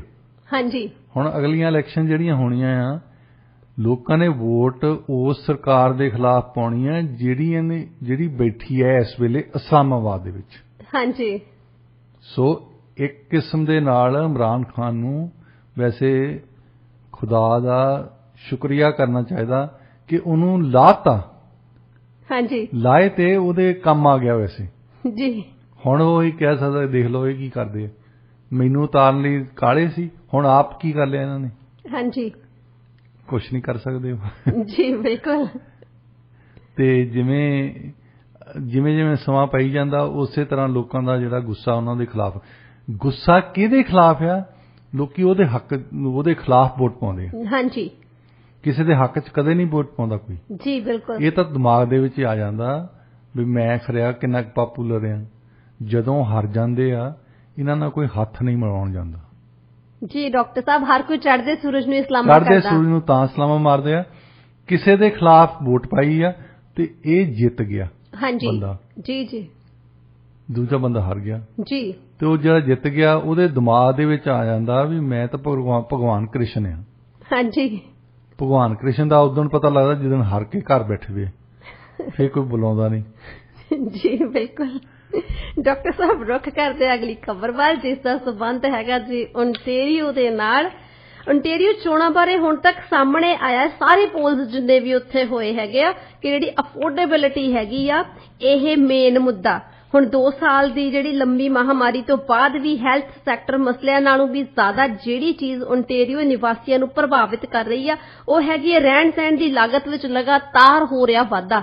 ਇਹ ਗੱਲ ਸਾਰੇ ਹੀ ਪੋਲਸ ਦੇ ਵਿੱਚ ਸਾਹਮਣੇ ਆਈ ਆ। ਹੁਣ ਇਹ ਜਿੰਨੇ ਵੀ ਇਲੈਕਸ਼ਨਸ ਹੋਈਆਂ ਹੁਣ ਇਸ ਸਾਲ ਪੈਂਡੈਮਿਕ ਤੋਂ ਬਾਅਦ, ਹਾਂਜੀ, ਉੱਥੇ ਪਹਿਲਾਂ ਤਾਂ ਦਿਮਾਗ ਦੇ ਵਿੱਚ ਸੀ ਲੋਕਾਂ ਦੇ ਕਿ ਹੈਲਥ ਕੇਅਰ ਮੇਨ ਇਸ਼ੂ ਬਣੂਗੀ ਜੀ, ਕਿ ਸਾਡਾ ਹੈਲਥ ਕੇਅਰ ਕਲੈਪਸ ਹੋ ਗਿਆ ਹੈ। ਇਹ ਨੰਬਰ 1 ਇਸ਼ੂ ਵੀ ਹੈ, ਇਹ ਵੀ ਇੱਕ ਇਸ਼ੂ ਹੈਗੀ ਆ ਵੈਸੇ। ਪਰ ਉਦੋਂ ਬਾਅਦ ਇੰਨੀ ਮਹਿੰਗਾਈ ਹੋ ਜਾਣੀ ਆ ਇਹ ਕਦੇ ਕਿਸੇ ਨੇ ਸੋਚਿਆ ਹੀ ਨਹੀਂ ਸੀ। ਹਾਂਜੀ, ਇੱਕਦਮ ਤਾਂ ਖੁਸ਼ ਸੀਗੇ ਵੀ ਇਕਨੋਮੀ ਖੁੱਲ ਰਹੀ ਆ, ਜੌਬਸ ਵਾਪਸ ਆ ਰਹੀਆਂ ਤੇ ਉਹਨਾਂ ਦੇ ਨਾਲ ਕੀਮਤਾਂ ਵੀ ਵੱਧ ਰਹੀਆਂ ਨਾ। ਮਹਿੰਗਾਈ ਨੇ ਲੱਕ ਤੋੜਤਾ ਲੋਕਾਂ ਦਾ। ontario ਦੇ ਵਿੱਚ ਉਹ ਨੰਬਰ 1 ਇਸ਼ੂ ਇਹੀ ਬਣ ਗਈ। ਹਾਂਜੀ। ਅੱਛਾ, ਹੁਣ ਜਿਹੜਾ ਪ੍ਰੀਮੀਅਰ ਆ, ਵੈਸੇ ਤਾਂ ਲੋਕਾਂ ਦਾ ਗੁੱਸਾ ਹੁੰਦਾ ਆ ਜਿਹੜਾ ਵੀ ਮੌਜੂਦਾ ਸਰਕਾਰ ਆ ਪ੍ਰੀਮੀਅਰ ਦੇ ਖਿਲਾਫ ਜੀ, ਪਰ ਹੁਣ ਉਹ ਸੋਚਦੇ ਨੇ ਉੱਥੇ ਬੈਠੇ ਕਿ ਵੋਟ ਕਿਹਨੂੰ ਪਾਉਣੀ ਹੈ। ਲਿਬਰਲ ਪਾਰਟੀ ਤੇ ਐਨਡੀਪੀ ਦੇ ਜਿਹੜੇ ਲੀਡਰਸ ਹੈ ਉਹ ਇੰਨੇ ਮਾੜੇ ਲੱਗਦੇ ਆ ਕਿ ਅਜੇ ਵੀ ਡਗ ਫੋਰਡ ਦੀ ਪਪੂਲੈਰਿਟੀ ਉਹਨਾਂ ਨੂੰ ਜ਼ਿਆਦਾ ਹੈ। ਹਾਂਜੀ, ਤੁਸੀਂ ਦੇਖੋ ਵੀ ਕਿੰਨੇ ਮਾੜੇ ਹੋਣਗੇ ਜੀ। ਜੇ ਇਸ ਵੇਲੇ ਸਾਰੇ ਲੋਕਾਂ ਦਾ ਗੁੱਸਾ ਆ ਸਰਕਾਰ ਤੇ, ਫੇਰ ਵੀ ਉਹਦੇ ਬਾਵਜੂਦ ਵੀ ਉਹਨੂੰ ਵੋਟ ਪਾ ਰਹੇ ਆ। ਹਾਂਜੀ, ਇਹਦਾ ਮਤਲਬ ਪੂਰੇ ਨਿਖੱਧ ਬੰਦੇ ਆ, ਇਹ ਬਾਰ-ਬਾਰ ਹਾਰ ਚੁੱਕੇ ਆ। ਹਾਂਜੀ। ਅੱਛਾ, ਪਾਰਟੀ ਨੂੰ ਕਦੇ ਯਾਦ ਨਹੀਂ ਆਇਆ ਕਿ ਇਹਨਾਂ ਨੂੰ ਚੇਂਜ ਕੀਤਾ ਜਾਵੇ। ਚੇਂਜ ਕਰਕੇ ਕਿਹੜਾ ਨਵਾਂ ਜਿਹੜਾ ਬੰਦਾ, ਕੋਈ ਚੱਜ ਦਾ ਬੰਦਾ ਲੈ ਕੇ ਆਓ। ਐਨਡੀਪੀ ਨੇ ਤਾਂ ਲਿਬਰਲਸ ਨੇ ontario 'ਚ ਠੇਕਾ ਦਿੱਤਾ ਆ ਕਿ ਪੀਸੀ ਨੇ ਜਿੱਤਣਾ ਆ, ਔਰ ਜਿੱਤਣਾ ਇਸ ਕਰਕੇ ਹੈ ਕਿ ਅਸੀਂ ਬਿਲਕੁਲ ਨਿਖਿੱਧ, ਆਪਣੇ ਕਹਿੰਦੇ ਹੁੰਦੇ ਨੇ ਉੱਤਮ ਖੇਤੀ ਮੱਧਮ ਵਪਾਰ ਨਿਖਿੱਧ ਚਾਕਰੀ ਜੀ, ਤਾਂ ਇਹ ਨਿਖਿੱਧ ਹੈਗੀ ਹੈ ਲਿਬਰਲ ਪਾਰਟੀ ਦੀ ਲੀਡਰਸ਼ਿਪ ਤੇ ਐਨਡੀਪੀ ਦੀ ਲੀਡਰਸ਼ਿਪ ਜੀ। ਤੇ ਉਸ ਗੱਲ ਦਾ ਕਰਕੇ ਅਜੇ ਤੱਕ ਡਗ ਫੋਰਡ ਦੀ ਜਿਹੜੀ ਆ ਮਕੈਲਮ ਚੇਤੇ ਆ ਜਾਂਦਾ ਮੈਨੂੰ, ਕਿਉਂਕਿ ਦੇਖੋ ਮਕੈਲਮ ਜੀ ਆਪ ਹਰ ਰੋਜ਼ ਕਿਸੇ ਨਾ ਕਿਸੇ ਕਾਰਨ ਕਰਕੇ ਨਿਊਜ਼ ਦੇ ਵਿੱਚ ਆਉਂਦੇ ਹੀ ਨੇ। ਸੋ ਡਗ ਦੇ ਨਾਲ ਮਕੈਲਮ ਜੁੜ ਗਿਆ। ਵੈਸੇ ਉਹ ਡਗ ਫੋਰਡ ਵੀ ਇਦਾਂ ਦੀ ਹੈ।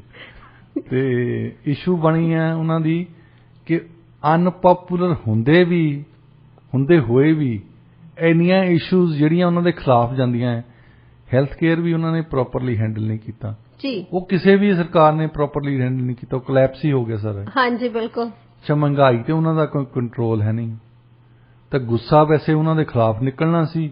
ਇਸ ਕਰਕੇ ਉਹ ਬਚੇ ਆ ਕਿ ਮੇਰੇ ਵਿਰੋਧੀ ਜਿਹੜੇ ਇੰਨੇ ਮਾੜੇ ਆ, ਜਿੱਦਾਂ ਪਿਛਲੀ ਵਾਰ ਜੌਨ ਹਾਰਗਨ ਕਰਕੇ ਨਹੀਂ ਜਿੱਤਿਆ, ਇਹ BC ਲਿਬਰਲ ਪਾਰਟੀ ਦਾ ਲੀਡਰ ਇੰਨਾ ਨਕੰਮਾ ਸੀ ਨਾ। ਹਾਂਜੀ, ਇਹ ਜਿੱਤ ਗਏ ਜੀ, ਤਾਂ ਹੀ ਕਰਕੇ ਉਹਨਾਂ ਨੂੰ ਫਾਇਦਾ ਹੋ ਗਿਆ। ਤੇ ਹੁਣ ਅਗਲੀ ਵਾਰ ਨੂੰ ਕੀ ਹੋਣਾ? ਅਗਲੀ ਵਾਰ ਨੂੰ ਉਹ ਪਿਛਲੀ ਗੱਲ ਨਹੀਂ ਹੋਣੀ।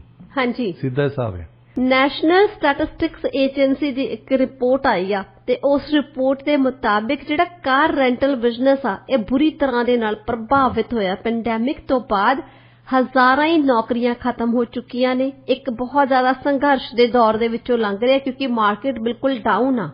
ਇਸ ਰਿਪੋਰਟ ਤੇ ਕੀ ਕਹਿਣਾ ਚਾਹੋਗੇ?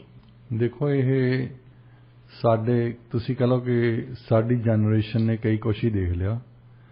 ਪਹਿਲਾਂ ਕਹਿੰਦੇ ਹੁੰਦੇ ਸੀ ਖੇਤੋਂ ਘਰ ਨੂੰ ਲਵਾ ਦੇ ਟੈਲੀਫੋਨ ਹਾਣੀਆਂ, ਹੁਣ ਦੇਖ ਲਓ ਖੇਤੋਂ ਘਰ ਨੂੰ ਵੀ ਲੱਗੇ ਫੋਨ। ਹਾਂਜੀ। ਤੇ ਪੈਂਡੈਮਿਕ ਵੀ ਆ ਗਿਆ, ਕਦੇ ਕਿਸੇ ਨੇ ਸੋਚਿਆ ਨਹੀਂ ਸੀ ਵੀ ਇਦਾਂ ਵੀ ਹੋਣੀ। ਬਿਲਕੁਲ ਨਹੀਂ ਸੀ ਸੋਚਿਆ। ਤੇ ਪੈਂਡੈਮਿਕ ਦੇ ਵਿੱਚ ਜਿਹੜੀ ਕਾਰ ਰੈਂਟਲ ਇੰਡਸਟਰੀ ਆ ਇਹ ਟੂਰਿਜ਼ਮ ਤੇ ਜ਼ਿਆਦਾ ਡਿਪੈਂਡ ਕਰਦੀ ਹੈ ਜੀ। ਹੁਣ ਟੂਰਿਜ਼ਮ ਇੱਥੇ ਖਤਮ ਹੀ ਤਕਰੀਬਨ ਹੋ ਗਿਆ ਜੀ। ਨਾਰਮਲੀ BC ਦੇ ਵਿੱਚ 18 ਤੋਂ 20 ਬਿਲੀਅਨ 20,000 ਮਿਲੀਅਨ ਡਾਲਰ ਦਾ ਟਰੈਵਲ ਹੁੰਦਾ। ਟੂਰਿਜ਼ਮ ਟਰੈਵਲ ਤੋਂ ਇੰਨਾ ਖਰਚਾ, ਇੰਨੀ ਆਮਦਨ ਹੁੰਦੀ ਹੈ ਇੱਥੇ। ਹਾਂਜੀ।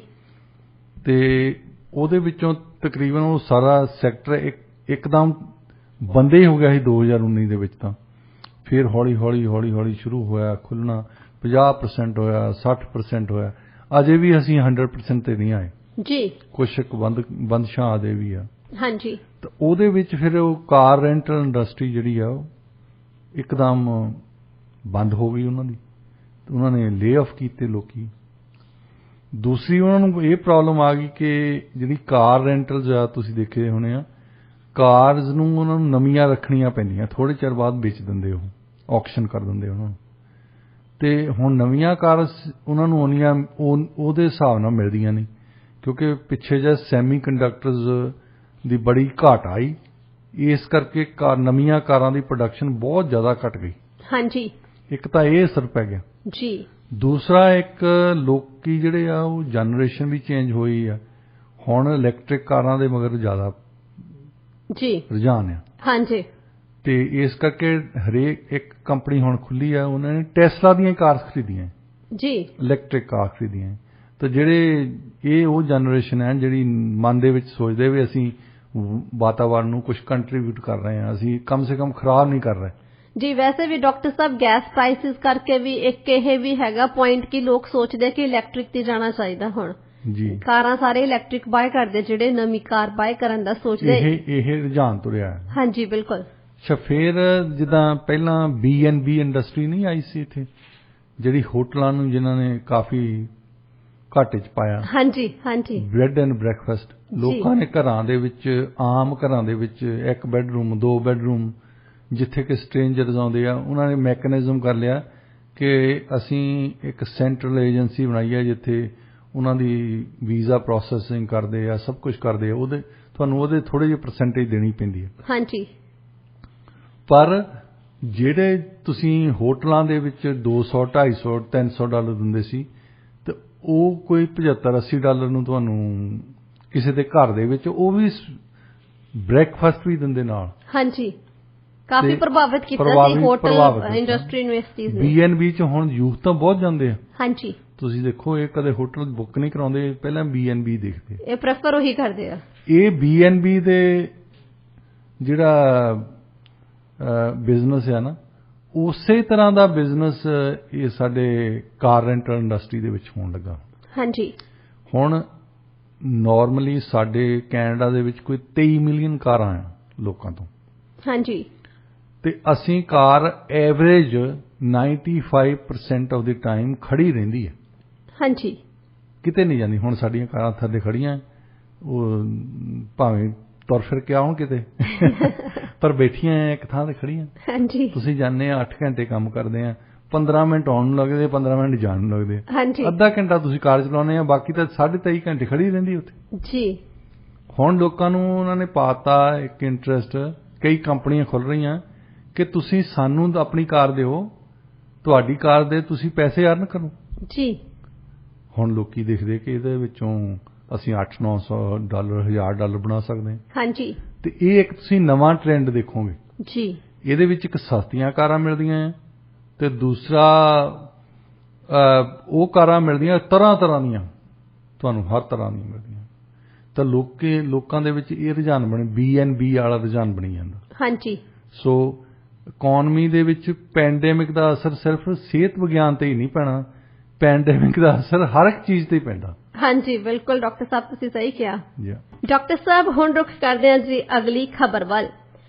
ਯੂਐਸ ਦੇ ਵਿੱਚ ਅਬੋਰਸ਼ਨ ਦੇ ਮੁੱਦੇ ਤੇ ਕਾਫੀ ਜ਼ਿਆਦਾ ਪ੍ਰੋਟੈਸਟ ਹੋ ਰਹੇ ਆ। ਜੱਜਾਂ ਦੇ ਖਿਲਾਫ ਮੁਜ਼ਾਹਰਾ ਕਰ ਰਹੇ ਹੈਗੇ ਆ ਲੋਕ ਤੇ ਡਿਪਾਰਟਮੈਂਟ ਆਫ ਜਸਟਿਸ ਨੇ ਚੁੱਪੀ ਧਾਰੀ ਹੋਈ ਆ, ਜਦੋਂ ਕਿ ਕਾਨੂੰਨਨ ਕਿਸੇ ਜੱਜ ਦੇ ਘਰ ਦੇ ਬਾਹਰ ਮੁਜ਼ਾਹਰਾ ਨਹੀਂ ਕੀਤਾ ਜਾ ਸਕਦਾ। ਇਸ ਮਸਲੇ ਤੇ ਡਿਪਾਰਟਮੈਂਟ ਆਫ ਜਸਟਿਸ ਦੀ ਚੁੱਪੀ ਤੇ ਤੁਸੀਂ ਕੀ ਕਹਿਣਾ ਚਾਹੋਗੇ?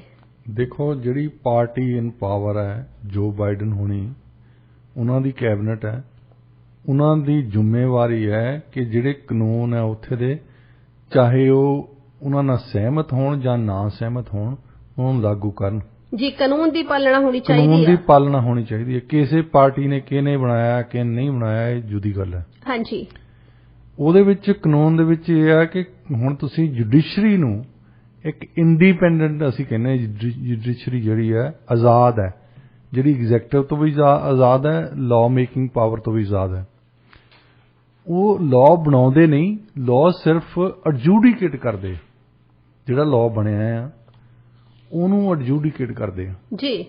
ਸੋ ਜਿਹੜਾ ਲੌਬੀ ਕਰਨੀ ਆ, ਤੁਸੀਂ ਡੈਮੋਕ੍ਰੇਸੀ ਦੇ ਵਿੱਚ ਲੌਬੀ ਕਰਨਾ ਠੀਕ ਹੈ, ਕੋਈ ਗਲਤ ਗੱਲ ਨਹੀਂ ਹੈ, ਪਰ ਤੁਸੀਂ ਜੱਜਸ ਦੇ ਨਹੀਂ ਜਾ ਸਕਦੇ ਜੀ, ਕਿਉਂਕਿ ਉਹਨਾਂ ਦਾ ਕੰਮ ਸਿਰਫ ਸੰਵਿਧਾਨ ਨੂੰ ਪੜ੍ਹਨਾ, ਲਾਅ ਨੂੰ ਪੜ੍ਹਨਾ ਜਿੱਦਾਂ ਉਹ ਸਮਝਦੇ ਆ। ਜ਼ਰੂਰੀ ਨਹੀਂ ਹੋ ਸਕਦਾ ਤੁਸੀਂ ਨਾ ਸਹਿਮਤ ਹੋਵੋ, ਤੁਸੀਂ ਹਾਂਜੀ ਜਿੱਦਾਂ ਉਹ ਸਮਝਦੇ ਉਹ ਰੈਸ਼ਨਲ ਵੀ ਦਿੰਦੇ ਆ। ਤੁਸੀਂ ਜਿਹੜੀ ਡਿਸੀਜਨ ਦੇਖਦੇ ਆ, ਕੋਈ ਵੀ ਡਿਸੀਜਨ ਪੜ੍ਹਦੇ ਆ, ਫੈਸਲਾ ਪੜ੍ਹਦੇ ਆ ਜੱਜਾਂ ਦਾ, ਉਹ ਕਈ ਵਾਰੀ ਕਈ ਸਫ਼ਿਆਂ ਦਾ ਹੁੰਦਾ। 98 ਪੇਜ ਦਾ ਜਿਹੜਾ ਲੀਕ ਹੋਇਆ ਹੈ, ਅਜੇ ਇਹ ਫੈਸਲਾ ਨਹੀਂ ਹੈ, ਵੈਸੇ ਡਰਾਫਟ ਹੀ ਹੈ ਇਹ ਜੀ। 98 ਪੇਜ ਦੇ ਵਿੱਚ ਉਹਨਾਂ ਨੇ ਦੁਨੀਆ ਭਰ ਦਾ ਪ੍ਰੈਸੀਡੈਂਟ ਕਰਕੇ ਲਿਖਿਆ ਹੈ ਵੀ ਅਸੀਂ ਕਿਉਂ ਰੈਸ਼ਨਲ ਦਿੰਨੇ, ਇਹ ਹਾਂਜੀ ਦਲੀਲ ਕਿਉਂ ਦਿੰਨੇ ਅਸੀਂ ਵੀ ਇਹ ਅਬੋਰਸ਼ਨ ਨਹੀਂ ਹੋਣਾ ਚਾਹੀਦਾ। ਹਾਂਜੀ, ਹੋ ਸਕਦਾ ਉਹਨਾਂ ਨੇ ਉਹਦੇ ਖਿਲਾਫ ਉਲਟਾ ਫੈਸਲਾ ਕਰ ਲੈਣ, ਪਤਾ ਨਹੀਂ ਹਜੇ ਜੀ। ਸੋ ਕਾਨੂੰਨ ਇਹ ਕਹਿੰਦਾ ਹੈ ਉਹਨਾਂ ਦਾ ਕਿ ਤੁਸੀਂ ਕਿਸੇ ਜੱਜ ਦੇ ਖਿਲਾਫ ਉਹਦੇ ਘਰ ਦੇ ਜਾ ਕੇ ਮੁਜ਼ਾਹਰਾ ਨਹੀਂ ਕਰ ਸਕਦੇ। ਹਾਂਜੀ, ਹੁਣ ਤੁਸੀਂ ਹੋ ਸਕਦਾ ਮੁਜ਼ਾਹਰਾ ਕਾਰੀਆਂ ਨਾਲ ਸਹਿਮਤ ਹੋ, ਜਿਹੜੇ ਕਿ ਜੋ ਬਾਈਡਨ ਤੇ ਡੈਮੋਕ੍ਰੈਟਿਕ ਪਾਰਟੀ ਵਾਲੇ ਸਹਿਮਤ ਉਹਨਾਂ ਨਾਲ ਜੀ, ਤੇ ਇਹ ਉਹਨਾਂ ਦੇ ਖਿਲਾਫ ਐਕਸ਼ਨ ਤਾਂ ਨਹੀਂ ਲੈ ਰਿਹਾ ਕਿ ਉਹਨਾਂ ਦੇ ਨਾਲ ਸਹਿਮਤ ਹੈ ਜੀ, ਪਰ ਉਹ ਕਾਨੂੰਨ ਦੀ ਤਾਂ ਉਲੰਘਣਾ ਕਰ ਰਹੇ ਨੇ। ਹਾਂਜੀ, ਬਿਲਕੁਲ। ਜਿਹੜੀ ਕਾਨੂੰਨ ਫਿਰ ਕਿਸ ਕੰਮ ਆਉਣ ਜੇ ਤੁਸੀਂ ਉਸੇ ਕਾਨੂੰਨ ਦੀ ਰਖਵਾਲੀ ਕਰਨੀ ਜਿਹਨਾਂ ਤੁਸੀਂ ਸਹਿਮਤ ਹੈ, ਹਾਂਜੀ, ਬਾਕੀਆਂ ਦੀ ਨਹੀਂ ਕਰਨੀ। ਜੀ ਬਿਲਕੁਲ ਡਾਕਟਰ ਸਾਹਿਬ, ਤੁਸੀਂ ਸਹੀ ਕਿਹਾ ਕਿ ਜਿਹੜੀ ਕਾਨੂੰਨ ਦੀ ਪਾਲਣਾ ਨਾ ਇਹ ਹੋਣੀ ਜ਼ਰੂਰੀ ਆ। ਤਾਂ ਹੀ ਤਾਂ ਅਸੀਂ ਕਹਿੰਦੇ ਰੂਲ ਆਫ ਲਾਅ ਹੈ ਇੱਥੇ। ਦੂਸਰਿਆਂ ਦੀ ਨਿਖੇਧੀ ਕਰਦੇ ਆ, ਉਹ ਜੀ ਫਲਾਨਾ ਅਥਾਰਟੇਰੀਅਨ ਲੀਡਰ ਆ, ਫਲਾਨੇ ਨੇ ਆਹ ਕਰਤਾ, ਫਲਾਨੇ ਨੇ ਆਹ ਕਰਤਾ, ਅਸੀਂ ਤਾਂ ਰੂਲ ਆਫ ਲਾਅ ਲੈਣੇ। ਤੁਸੀਂ ਆਪਣੇ ਦੇਸ਼ ਦੇ ਵਿੱਚ ਤਾਂ ਰੂਲ ਆਫ ਲਾਅ ਲਾਗੂ ਨਹੀਂ ਕਰਦੇ। ਜੀ ਬਿਲਕੁਲ। ਜੱਜਸ ਨੂੰ ਲੌਬੀ ਨਹੀਂ ਕੀਤਾ ਜਾ ਸਕਦਾ, ਨਾ ਮੁਜ਼ਾਹਰੇ ਕੀਤੇ ਜਾ ਸਕਦੇ ਆ, ਇਹ ਉਹਨਾਂ ਦੀ ਮਰਜ਼ੀ ਆ, ਉਹਨਾਂ ਨੇ ਕੀ ਕਰਨਾ। ਹਾਂ, ਅਪੀਲ ਕੀਤੀ ਜਾਂਦੀ ਹੈ ਉਹਨਾਂ ਦੀ, ਪਰ ਸੁਪਰੀਮ ਕੋਰਟ ਉੱਥੇ ਆਖਰੀ ਅਪੀਲ ਕੋਰਟ ਆ, ਉਹਨਾਂ ਦੀ ਅਪੀਲ ਵੀ ਨਹੀਂ ਕੀਤੀ ਜਾ ਸਕਦੀ। ਤੁਸੀਂ ਵੇਟ ਕਰੋ, ਅਗਲੀ ਵਾਰ ਨੂੰ ਹੋ ਸਕਦਾ ਹੋਰ ਜੱਜਸ ਜਿਹੜੇ ਹੋਰ ਡਿਸੀਜਨ ਦੇਣ, ਪਰ ਅਜੇ ਤਾਈਂ ਉਹਨਾਂ ਨੇ ਡਿਸੀਜਨ ਬਣਾਈ ਨਹੀਂ। ਜੀ, ਵੱਡੀ ਗੱਲ ਇਹ ਆ ਫੈਸਲਾ ਕੀਤਾ ਹੀ ਨਹੀਂ ਉਹਨਾਂ ਨੇ। ਹਾਂਜੀ, ਲੀਕ ਤੇ ਹੀ ਤੁਸੀਂ ਰੌਲਾ ਪਾਈ ਜਾਂਦੇ। ਹਾਂਜੀ, ਡਰਾਫਟ ਲੀਕ ਤੇ ਹੀ ਇਹਨਾਂ ਨੇ ਰੌਲਾ ਪਾਇਆ ਹੋਇਆ ਵੈਸੇ। ਸੋ ਉਹਦੇ ਨਾਲ ਕਰਕੇ ਇੱਥੇ ਵੀ ਜੇ ਤੁਸੀਂ ਫਾਰ ਐਗਜ਼ਾਮਪਲ ਜਿਹੜੀ ਜੁਡੀਸ਼ਰੀ ਆ, ਉਹਦਾ ਆਪਣਾ ਰੋਲ ਹੈ, ਉਹ ਤੇ ਨਾ ਤਾਂ ਲਾਅ ਮੇਕਿੰਗ, ਨਾ ਪਾਰਲੀਮੈਂਟੇਰੀਅਨਸ ਉਹਨੂੰ ਕੁਝ ਕਹਿ ਸਕਦੇ ਆ, ਨਾ ਐਗਜ਼ੈਕਟਿਵ ਕੁਝ ਕਹਿ ਸਕਦੀ ਹੈ। ਜੀ, ਜੇ ਤੁਹਾਨੂੰ ਕਦੇ ਫੋਨ ਤੁਸੀਂ ਕਰ ਬੈਠੇ ਕਿਸੇ ਜੱਜ ਨੂੰ, ਤੇ ਉਹਦਾ ਕਰਕੇ ਅਸਤੀਫਾ ਦੇਣਾ ਪੈ ਸਕਦਾ। ਜੀ, ਕਿਉਂਕਿ ਜਿਹੜੇ ਹੁਣ ਦੇਖੋ ਡਾਕਟਰ ਸਾਹਿਬ, ਜਿਹੜੇ ਪ੍ਰੋਟੈਸਟਰਸ ਹੈਗੇ ਆ, ਉਹ ਜੱਜਿਸ ਦੇ ਪ੍ਰਾਈਵੇਟ ਹੋਮਸ ਨੂੰ ਟਾਰਗੇਟ ਕਰ ਰਹੇ ਆ। ਇਹ ਤਾਂ ਉਹਨਾਂ ਦੀ ਪ੍ਰਾਈਵੇਸੀ ਹੈ ਨਾ ਜੀ। ਨਾਰਮਲੀ ਜਿਹੜੇ ਅਸੀਂ ਈਵਨ ਇਲੈਕਟਡ ਬੰਦਿਆਂ ਨੂੰ ਵੀ ਕਹਿੰਦੇ ਆ, ਸਾਡੀ ਡੈਮੋਕ੍ਰੇਸੀ ਦੇ ਵਿੱਚ ਵੈਸੇ ਪ੍ਰੋਟੋਕਾਲ ਇਹ ਆ ਕਿ ਜਿਹੜੇ ਇਲੈਕਟਡ ਬੰਦੇ ਵੀ ਆ, ਉਹਨਾਂ ਦੀ ਜਿਹੜੀ ਪਬਲਿਕ ਲਾਈਫ ਹੈ, ਹਾਂਜੀ, ਜਿਹੜਾ ਪਬਲਿਕ ਕੋਈ ਆਫਿਸ ਆ ਕਿਸੇ ਮਿਨਿਸਟਰ ਦਾ, ਉੱਥੇ ਜਾਓ ਜੀ। ਜਿੱਥੇ ਉਹ ਘਰ 'ਚ ਰਹਿੰਦਾ ਆ, ਉਹਦੀ ਵਾਈਫ ਰਹਿੰਦੀ ਹੋਣੀ ਆ, ਬੱਚੇ ਰਹਿੰਦੇ ਹੋਣੇ ਆ, ਉਹਦੇ ਮਾਂ-ਪਿਓ ਰਹਿੰਦੇ ਹੋਣੇ ਆ, ਉਹਨਾਂ ਨੇ ਤਾਂ ਕੁਛ ਨਹੀਂ ਕੰਮ ਕੀਤਾ ਨਾ ਜੀ। ਉਹਨਾਂ ਨੂੰ ਜਾ ਕੇ ਮੁਰਦਾਬਾਦ ਜਿੰਦਾਬਾਦ ਕਰਨ ਲੱਗੇ ਹੋ ਤੁਸੀਂ, ਤੇ ਉਹ ਪ੍ਰੋਟੋਕਾਲ ਦੇ ਗਲਤ ਖਿਲਾਫ ਹੈ ਨਾ ਜੀ। ਬਿਲਕੁਲ। ਅਸੀਂ ਉਹਨਾਂ ਦੇ, ਹਾਲਾਂਕਿ ਉਹਨਾਂ ਦਾ ਕੰਮ ਹੀ ਇਹ ਆ ਕਿ ਉਹ ਲੌਬੀ ਜਦੋਂ ਤੁਸੀਂ ਕੀਤੀ ਤਾਂ ਉਹ ਕਾਨੂੰਨ ਬਣਾਉਣ ਦੇ ਹੱਕ ਜਾਂ ਵਿਰੋਧ ਦੇ ਵਿੱਚ ਵੋਟ ਪਾਉਣਗੇ। ਹਾਂਜੀ, ਪਰ ਇੱਥੇ ਤਾਂ ਅਸੀਂ ਇਹਨਾਂ ਤੋਂ ਆਸ ਹੀ ਲਾਉਨੇ ਆ ਕਿ ਇਹ ਕਿਸੇ ਦੇ ਪ੍ਰਭਾਵ ਤੋਂ ਬਾਹਰ ਰਹਿ ਕੇ ਡਿਸੀਜਨ ਬਣਾਉਣਗੇ, ਇੰਡੀਪੈਂਡੈਂਟ ਡਿਸੀਜਨ, ਜਿਹੜੀ ਆਜ਼ਾਦ ਤੌਰ ਤੇ ਫੈਸਲਾ ਲੈਣਗੇ। ਜੀ ਜੀ ਬਿਲਕੁਲ। ਸੋ ਉਹਦੇ ਤੇ ਨਾ ਇਹਨਾਂ ਨੇ ਆਪਣਾ ਹੀ ਕਾਨੂੰਨ ਨਾ ਲਾਗੂ ਕਰਨਾ, ਇਹ ਗੱਲ ਬਹੁਤ ਜ਼ਿਆਦਾ ਅਫਸੋਸਜਨਕ, ਇਹ ਸੀਰੀਅਸ ਇਸ਼ੂ। ਹਾਂਜੀ, ਬਹੁਤ ਜ਼ਿਆਦਾ ਚਿੰਤਾਜਨਕ ਗੱਲ ਹੈ ਇਹ। ਡਾਕਟਰ ਸਾਹਿਬ, ਰੁਖ ਕਰਦੇ ਹਾਂ ਅਗਲੀ ਖਬਰ ਵੱਲ। ਸਕਾਟਿਸ਼ ਪਾਵਰ ਦੇ CEO ਕੀਥ ਐਂਡਰਸਨ ਨੇ ਦੱਸਿਆ ਕਿ ਯੂਕਰੇਨ ਦੇ ਵਿੱਚ ਜਿਹੜਾ ਸੰਘਰਸ਼ ਹੈ, ਜੋ ਲੜਾਈ ਚੱਲ ਰਹੀ ਆ, ਅਤੇ ਰੂਸ ਉੱਤੇ ਜਿਹੜੀਆਂ ਪੱਛਮੀ ਪਾਬੰਦੀਆਂ ਦੇ ਮੱਦੇਨਜ਼ਰ ਗੈਸ ਦੀਆਂ ਕੀਮਤਾਂ ਅਸਮਾਨ ਨੂੰ ਛੂਹਣ ਲੱਗ ਗਈਆਂ ਨੇ। ਇਹਦੇ ਨਾਲ ਹੋਇਆ ਕੀ ਆ, ਜਿਹੜੇ ਹੁਣ ਘਰਾਂ ਦੇ એનર્ਜੀ ਬਿੱਲ ਹੈਗੇ ਆ, ਉਹਦੇ ਵਿੱਚ ਕਾਫੀ ਜ਼ਿਆਦਾ ਵਾਧਾ ਹੋ ਗਿਆ ਤੇ ਉਸ ਦੇ ਨਾਲ ਹੀ ਐਂਡਰਸਨ ਨੇ ਸਰਕਾਰ ਨੂੰ ਕਿਹਾ ਕਿ ਉਹਨਾਂ ਨੂੰ ਕੋਈ ਸਹਾਇਤਾ ਯੋਜਨਾ ਸਥਾਪਿਤ ਕਰਨੀ ਚਾਹੀਦੀ ਆ, ਕਿਉਂਕਿ ਯੂਕੇ ਦੇ ਵਿੱਚ ਹਾਲਾਤ ਇਹੋ ਜਿਹੇ ਬਣੇ ਹੋਏ ਨੇ ਕਿ ਜਿਹੜੇ ਲੋਕ ਹੈਗੇ ਆ ਅਫੋਰਡ ਹੀ ਨਹੀਂ ਕਰ ਸਕਦੇ, ਈਵਨ ਹੀਟਿੰਗ ਸਰਵਿਸਿਜ਼ ਵੀ ਜਿਹੜੀਆਂ ਹੈਗੀਆਂ। ਆਉਣ ਵਾਲੇ ਦਿਨਾਂ ਦੇ ਵਿੱਚ ਜਿਹੜੀ ਇਹ ਇਸ਼ੂ ਆ, ਇਹ ਜਿਹੜੀ ਪ੍ਰੋਬਲਮ ਹੈਗੀ ਆ, ਇਹ ਹੋਰ ਵੀ ਘਾਤਕ ਰੂਪ ਲੈਂਦੀ ਨਜ਼ਰ ਆ ਰਹੀ ਆ। ਦੇਖੋ, ਜਿਹੜੀ ਇਨਫਲੇਸ਼ਨ ਹੋਣੀ ਸੀ ਉਹ ਤਾਂ ਵੈਸੇ ਹੀ ਪੋਸਟ ਪੈਂਡੈਮਿਕ ਪੀਰੀਅਡ ਦੇ ਵਿੱਚ ਜ਼ਿਆਦਾ ਹੋ ਗਈ ਹੈ। ਹਾਂਜੀ। ਹੁਣ ਉਹਦੇ ਨਾਲ ਜਿਹੜੇ ਸੈਂਕਸ਼ਨ ਲਾਉਣ ਨੂੰ ਅਮਰੀਕਾ ਵਾਲੇ ਨੇ ਕਹਿੰਦੇ, ਯੂਰਪੀਅਨ ਯੂਨੀਅਨ ਨੂੰ ਖਾਸ ਤੌਰ ਤੇ, ਉਹਨਾਂ ਨੇ ਜਿੰਨੇ ਵੀ ਸੈਂਕਸ਼ਨ ਅਜੇ ਤੱਕ ਲਾਏ ਆ, ਇੱਕ ਇਹਨਾਂ ਲਈ ਬਹਾਨਾ ਵੀ ਬਣ ਗਿਆ ਕਿ ਹੁਣ ਜਿਹੜੀ ਵੀ ਕੀਮਤ ਸਾਡੇ ਵੱਧਦੀ ਆ ਉਹ ਰਸ਼ੀਆ ਤੇ ਯੂਕਰੇਨ ਦੇ ਕੌਨਫਲਿਕਟ ਕਰਕੇ ਵੱਧਦੀ ਆ। ਹਾਂਜੀ। ਤੇ ਇਹ ਹੁਣ ਬਿਜਲੀ ਦੇ ਹੈਗੇ CEO, ਉਹ ਕਹਿੰਦੇ ਕਿ ਆਉਣ ਵਾਲੇ ਦਿਨਾਂ ਦੇ ਵਿੱਚ ਇਹ ਵੀ ਮੁਸ਼ਕਲ ਹੋ ਜਾਣਾ, ਲੋਕਾਂ ਨੇ ਹੀਟ ਕਿੱਥੋਂ ਲਿਆਉਣੀ ਆ। ਹਾਂਜੀ ਜੀ, ਪਹਿਲਾਂ ਹੀ ਕੀਮਤਾਂ ਵੱਧ ਗਈਆਂ ਨੇ ਜੀ। ਤੇ ਇੱਥੇ ਤੁਸੀਂ ਦੇਖੋ, ਨਾਲ ਹੀ ਇੱਕ ਅਮਰੀਕਾ ਦੇ ਵਿੱਚ ਪੋਲ ਆਇਆ, ਹਰ ਰੋਜ਼ ਤਾਂ ਇਹ ਕੋਸ਼ਿਸ਼ ਕਰਦੇ ਆ ਕਿ ਯੂਕਰੇਨ ਦੇ ਹੱਕ 'ਚ ਬੋਲਿਆ ਜਾਵੇ, ਰਸ਼ੀਆ ਦੇ ਖਿਲਾਫ ਬੋਲਿਆ ਜਾਵੇ, ਉਹਨਾਂ ਦੇ ਖਿਲਾਫ ਸੈਂਕਸ਼ਨ ਲਾਏ ਜਾਣ। ਜਿਹੜਾ ਪੋਲ ਹੈ ਉਹ ਕਹਿੰਦਾ ਕਿ ਇੰਨੇ ਪ੍ਰਾਪੇਗੈਂਡਾ ਦੇ ਬਾਵਜੂਦ ਵੀ ਅਮਰੀਕਨ ਇਹ ਕਹਿੰਦੇ ਆ ਕਿ ਜਿਹੜੀਆਂ ਸੈਂਕਸ਼ਨਸ ਆ ਉਹ ਰਸ਼ੀਆ ਤੇ ਕੰਮ ਨਹੀਂ ਕਰਦੀਆਂ, ਸਾਡੇ ਤੇ ਕੰਮ ਕਰਦੀਆਂ ਜੀ। 53% ਅਮਰੀਕਨਸ ਦਾ ਇਹ ਕਹਿਣਾ। ਹੁਣ ਇਹ ਮਾੜੀ ਖਬਰ ਹੈ ਜੋ ਬਾਈਡਨ ਲਈ। ਹਾਂਜੀ। ਕਿਉਂਕਿ ਜਿਹੜੀ ਉਹ ਕਹਿੰਦੇ ਜਿਹੜੇ ਸੈਂਕਸ਼ਨ ਲਾ ਰਹੇ ਤੁਸੀਂ, ਉਹ ਉਹਨਾਂ ਨੂੰ ਕੋਈ ਤੰਗੀ ਨਹੀਂ ਹੈ, ਸਾਨੂੰ ਤੰਗੀ ਆ ਉਹਨਾਂ ਦੀ ਜੀ।